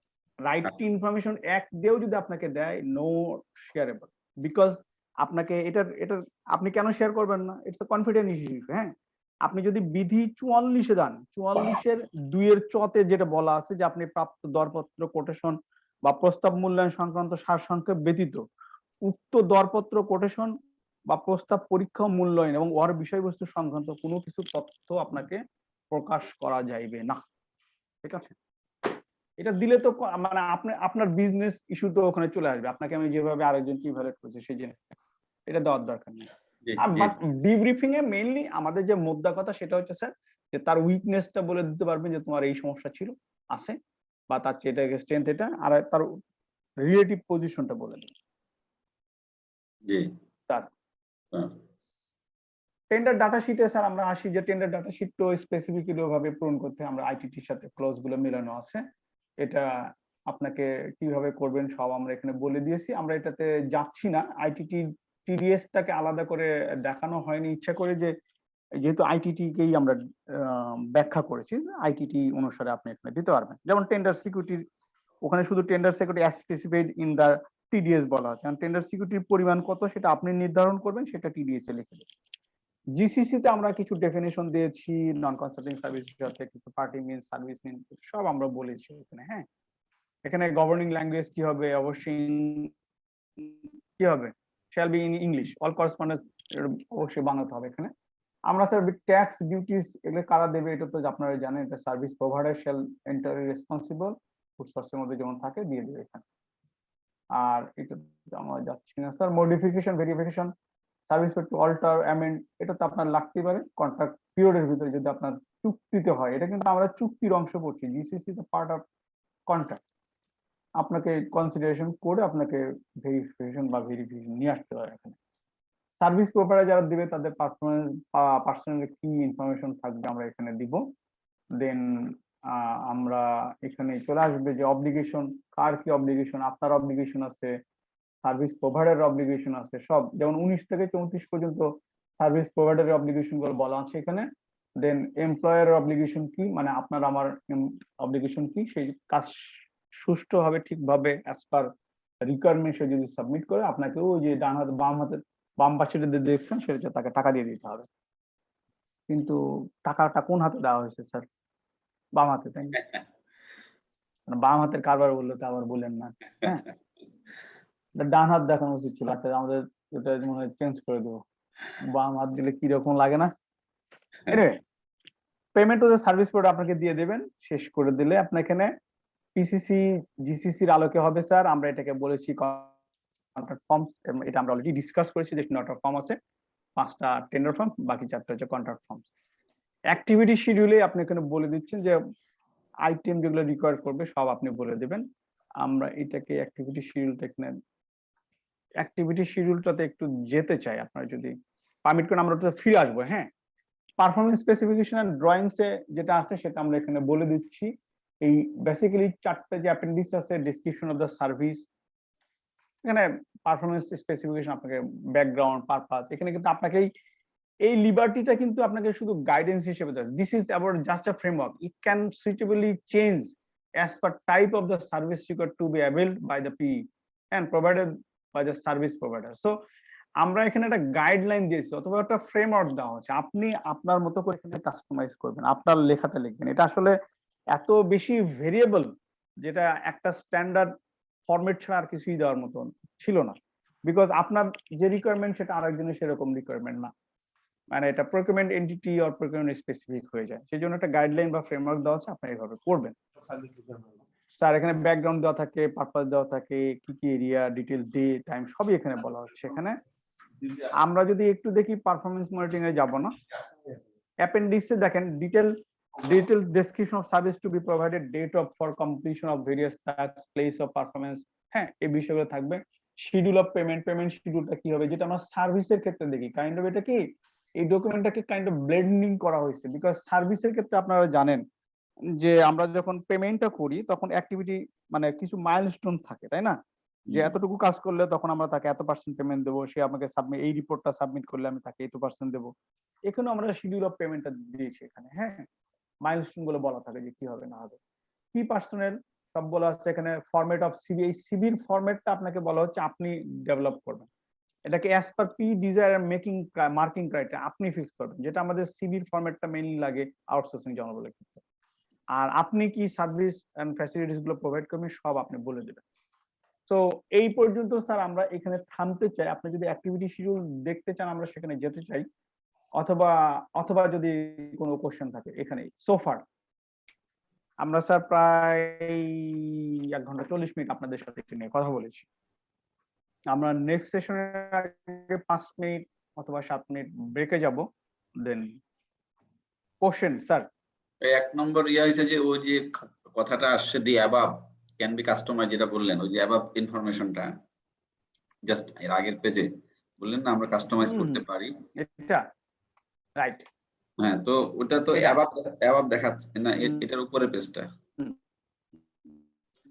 মানে এটা এটার আগের পেজটা বলছেন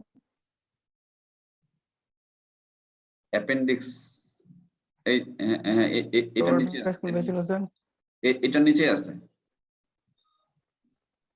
ড্রয়িং এর নিচে আছে না, কোথায় আছে?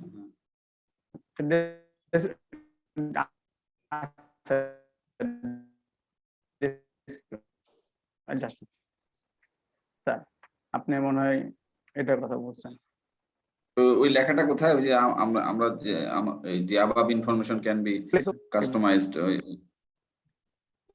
ওই লেখাটা আমি দেখেছিলাম। নেটওয়ার্ক মনে হয় ডিস্টার্ব করছে। এনিওয়ে সো ফার কোনো কোশ্চেন থাকলে হ্যাঁ তো এই অ্যাপেন্ডিক্স আমি আমরা একটু ডকুমেন্টটাকে হ্যাঁ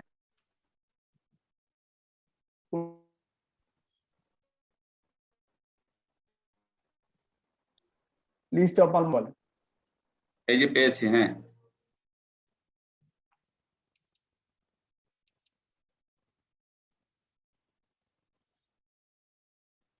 আমরা কি শুনতে পাচ্ছি আমাদেরকে? হ্যাঁ, শোনা যাচ্ছে, বলেন। ওনাকে মনে হয় শুনতে পাচ্ছি না, না? আমাদের নেটওয়ার্কে একটু সমস্যা করতেছে স্যার।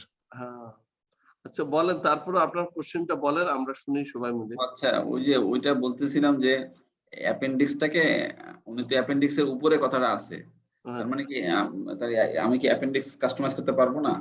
আমি চাচ্ছিলাম এই লেখাটা অ্যাপেন্ডিক্স এর নিচে আসে, যাতে আমার যদি কোনো অ্যাপেন্ডিক্স দরকার না পড়ে, এই যে এটা man power resource, man power hiring নিয়ে একটু বললাম না, এটা অনেক বেশি জিনিস এখানে ইনক্লুড করে দেওয়া হয়েছে, যাতে কোনো গ্যাপ না থাকে। ম্যান পাওয়ার রিক্রুটমেন্ট একটা সেনসিটিভ স্পর্শকাতর জিনিস, তো এই জন্য অনেক কিছু নিয়ে আসা হয়েছে। ওই জন্যই ওই লেখাটা উচিত ছিল অ্যাপেন্ডিক্স এর নিচে, যে আমি আমার মতো করে এটা ইয়া করতে পারি।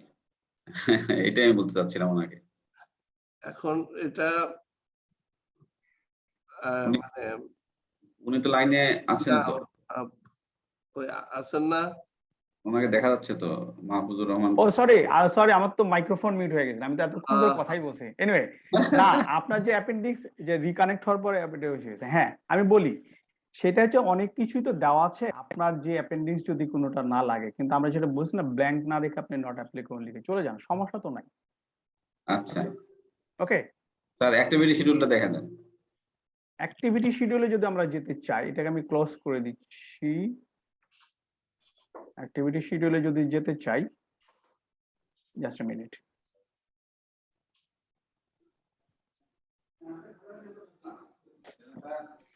দেখতে পাচ্ছেন এই শীটটা, দেখতে পাচ্ছেন তো? ডকুমেন্ট আমি নিয়ে এসেছি বেসিক্যালি, হ্যাঁ তার দেখতে পাচ্ছেন আপনারা? জি জি, হ্যাঁ, দেখা যাচ্ছে। এইটাতে অ্যাক্টিভিটি শিডিউলটা আমাদের কত ছিল সেকশন 6 এ। এই যে আমাদের সেই contact form, signed contact agreement, letter of acceptance, এই সবগুলো কিন্তু আপনার থাকবে, বোথ পার্টি সাইন করবে এখানে। অ্যাক্টিভিটি শিডিউল এখানে sir, this part is the basically physical service, অথবা আমরা যেটাই বলি না কেন, non consent service related to guidance note. আপনি দেখেন মোবিলাইজেশন, ডিমোবিলাইজেশন, সার্ভিস ইকুইপমেন্ট, এটা আসলে বেশি জেনারেলাইজ করে দেওয়া হয়েছে, এবং মেনশন অ্যাজ পার, এখানে দেখেন mention as per type of the service. আপনার যত যা যেভাবে লাগে আপনি সেভাবে এটা করবেন, ঠিক আছে? কিন্তু আউটসোর্সিং এর জন্য পরবর্তীতে আমরা আরেকটা নিয়ে এসেছি, যে কন্ট্রাক্ট সুপারভাইজার, কনজিবল কি আসবে, ট্রান্সপোর্ট সার্ভিসেস, হাউস রেন্ট, যত কিছু আছে মোরাললেস আমরা এখানে নিয়ে এসেছি, হ্যাঁ। কিন্তু এটাকে যদি আরেকটু মডিফাই করে ডকুমেন্টটাকে হয়তো বা ইন ফিউচারে এটাকে আলাদা করে সেপারেট করা হবে, শুধুমাত্র আউটসোর্সিং এর জন্যই একটা ডকুমেন্ট বানানো হতে পারে, যখন চিন্তা ভাবনা করছি, বাট এটা এখনো ফাইনালাইজ কিছু না, কারণ আমাদের ইট টেক টাইম। তো এখানে কোনো কোশ্চেন আছে স্যার, প্লিজ বলেন। আপনাকে দেখেন মোবিলাইজেশন করা ইউনিট আপনাকে বলে দেবেন এখানে, দেন এটা তো আপনার মানে ইউনিট কোয়ান্টিটি এই পর্যন্ত 3 পর্যন্ত আপনি বলে দেন, শুধুমাত্র ইউনিট রেট এবং অ্যামাউন্ট টোটাল সেটা to be fill by the tender এখানে বলা আছে, স্যার দেখতে পাচ্ছেন? জি স্যার, এখানে 1 নম্বর করে 2 নম্বরটা কোথায়?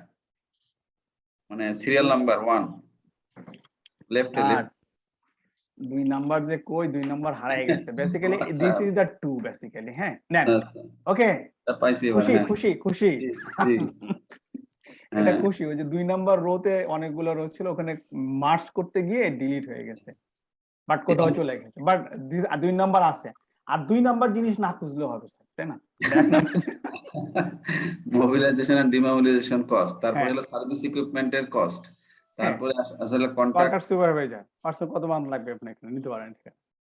আপনার এরপরে দেওয়া আছে mention as per type of service, এরপরে আপনি রো ইনসার্ট করে করে আপনার যা লাগে সব দিয়ে দিবেন স্যার, কোনো না, সমস্যা সেটা mention as per type of service, এটা তো আমি আউটসোর্সিং করতে, এটা আউটসোর্সিং ফরম্যাট, না। তাই না? আউটসোর্সিং এর জন্য নিচে আরেকটা format, in case of outsourcing, সেটাই বলছি যে বি তে নিয়ে আসা হয়েছে, হ্যাঁ বি তে নিয়ে আসা আউটসোর্সিং এর জন্য, তখন আমরা আলাদা কোয়ান্টিটিটা বলে দিচ্ছি, কারণ কমিশনটা এখানে, কমিশনটা আউটসোর্সিং এর ক্ষেত্রে কমিশনের একটা বার আছে, আপনারা জানেন যে 5% এর নিচে দেওয়া যাবে না কমিশন, জি, জি। রাইট?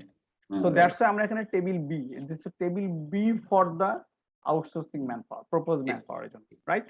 এটা মনে হয় পরে আসছে না? আমি যখন দেখছিলাম করছিলাম তখন। আপনার হাতে ডকুমেন্ট নাই, আপনি একটু ডকুমেন্টটা দেখেন স্যার, এখন আপনি ডাউনলোড করে দেখে নিন। আচ্ছা আচ্ছা, আমি যেটা মেসেজ দিতে চাই সেটা হচ্ছে যে this B part is for the man power supply or outsourcing, whatever we say actually, হ্যাঁ। কিন্তু এই পার্টটা হচ্ছে যে অন্য ফিজিক্যাল সার্ভিস, এতক্ষণ আমরা যা বললাম সেই বিষয়গুলো যদি আপনি অ্যাড্রেস করতে চান তখন আপনার এই 1 নাম্বারটা বা এ তে চলে আসতে হবে। জি জি জি স্যার, আমি তাহলে 1 নম্বরে থাকি। তাহলে কন্টাক্ট সুপারভাইজারটার বিষয়ে এখানে আমি কি ইয়া করব? কন্টাক্ট সুপারভাইজার আমি তো একে কিভাবে পেমেন্টটা দিব? এর নামটা এখানে আসলো যে? এই নামটা আসলো স্যার না আপনার কন্ট্রাক্ট, এটা তো নন কনসাল্টিং সার্ভিস হিসেবে যে আপনি তাকে রেখে দিচ্ছেন সে কাজ করছে। হ্যাঁ, আমরা ও তাকে আচ্ছা। আউটসোর্সিং জনবলের মধ্যে নিয়ে আসি স্যার। কেউ মেসেজ দিয়েছেন শুক্তি বণিক ম্যাডাম, কিছু বলতে গিয়েও আর বলেন নাই মনে হয়, মেসেজ আর দেখতে পাচ্ছি না। এটা sir beyond the this scenario, আপনি এই আউটসোর্সিং এরটাকে কল্পনা করেন না। আপনাকে অনেক কিছু আছে না যেটা ছোট, আপনাকে কন্ট্রাক্ট সুপারভাইজার লাগবে, একজন রেখে দিয়েছেন, আচ্ছা, বুঝতে আপনি পারছি। আউট সেটাকে এখানে নিয়ে আসবো আমরা এটাতে। হ্যাঁ, জি, okay. So sir. Message clear, যা ফিজিক্যাল সার্ভিসের যে বিষয়গুলো আছে আমরা এখানে নিয়ে আসবো, আর আউটসোর্সিং এর জনবল যদি হয় যেটা পার্সেন্টেজের বিষয় আছে সেটা আমরা এটাতে নিয়ে আসবো। জি, ওকে, ওকে স্যার। আমি আমি ফোন সবগুলো নাম্বার আর স্লাইডে, ইমেল, হ্যাঁ ফোন নাম্বার আর ম্যাডাম ইমেল আপনার, অ্যাড্রেসটা দিতে বলেছেন, ওই জন্য স্যার মেসেজটা সেন্ড। ইটস ওকে মাউন্ট ভাইয়ের জন্য। হ্যাঁ, আমি আমার সবগুলো স্লাইড শেয়ার করে দেবো, মাউন্ট ভাইয়ের কাছে পাঠিয়ে দেবো, সো আপনাদের সবগুলোই দিয়ে দেবো। ওকে, পেয়ে যাবে। Thank you. জি স্যার। সো আর কোনো কথা, এই সেশন কি আমরা এখানে থামতে পারি স্যার? হ্যাঁ, পজ দিতে পারি এখন। পজ দিতে পারি, আমরা ফিজিক্যাল সার্ভিসটা এখানে শেষ করে আপনাদের যদি কোনো কোশ্চেন থাকে আমরা পরবর্তী সেশন নিতে পারি, যেখানে আমরা বেসিক্যালি ইন্টেলেকচুয়াল সার্ভিসগুলো নিয়ে আলাপ করব। আমরা 11টা থেকে 12:15 পর্যন্ত একটা সেশন করতে চাই। পোস্ট প্রকিউরমেন্ট রিভিউটা করতে হয়, কিন্তু আমরা আসলে ওটাতে আমরা হয়তো একটু এমফেসিস দিব অবশ্যই, কারণ ওখানেও প্লাস সাইড আছে আপনার মোর দেন 30 অ্যাকচুয়ালি, কিন্তু আমরা মেথড গুলো যেহেতু সার্ভিস প্রকিউরমেন্ট মেথড, সেখানে একটু এমফেসিস দিতে চাই। স্যার আমরা এখানে একটা পজ দেই, আমরা ঠিক 11টার সময় ব্যাক করব। Is okay? ঠিক আছে স্যার। জি স্যার। ওকে স্যার, আমরা একটু থেমে যাচ্ছি, আমরা পরবর্তীতে আসছি 11টায়। জি।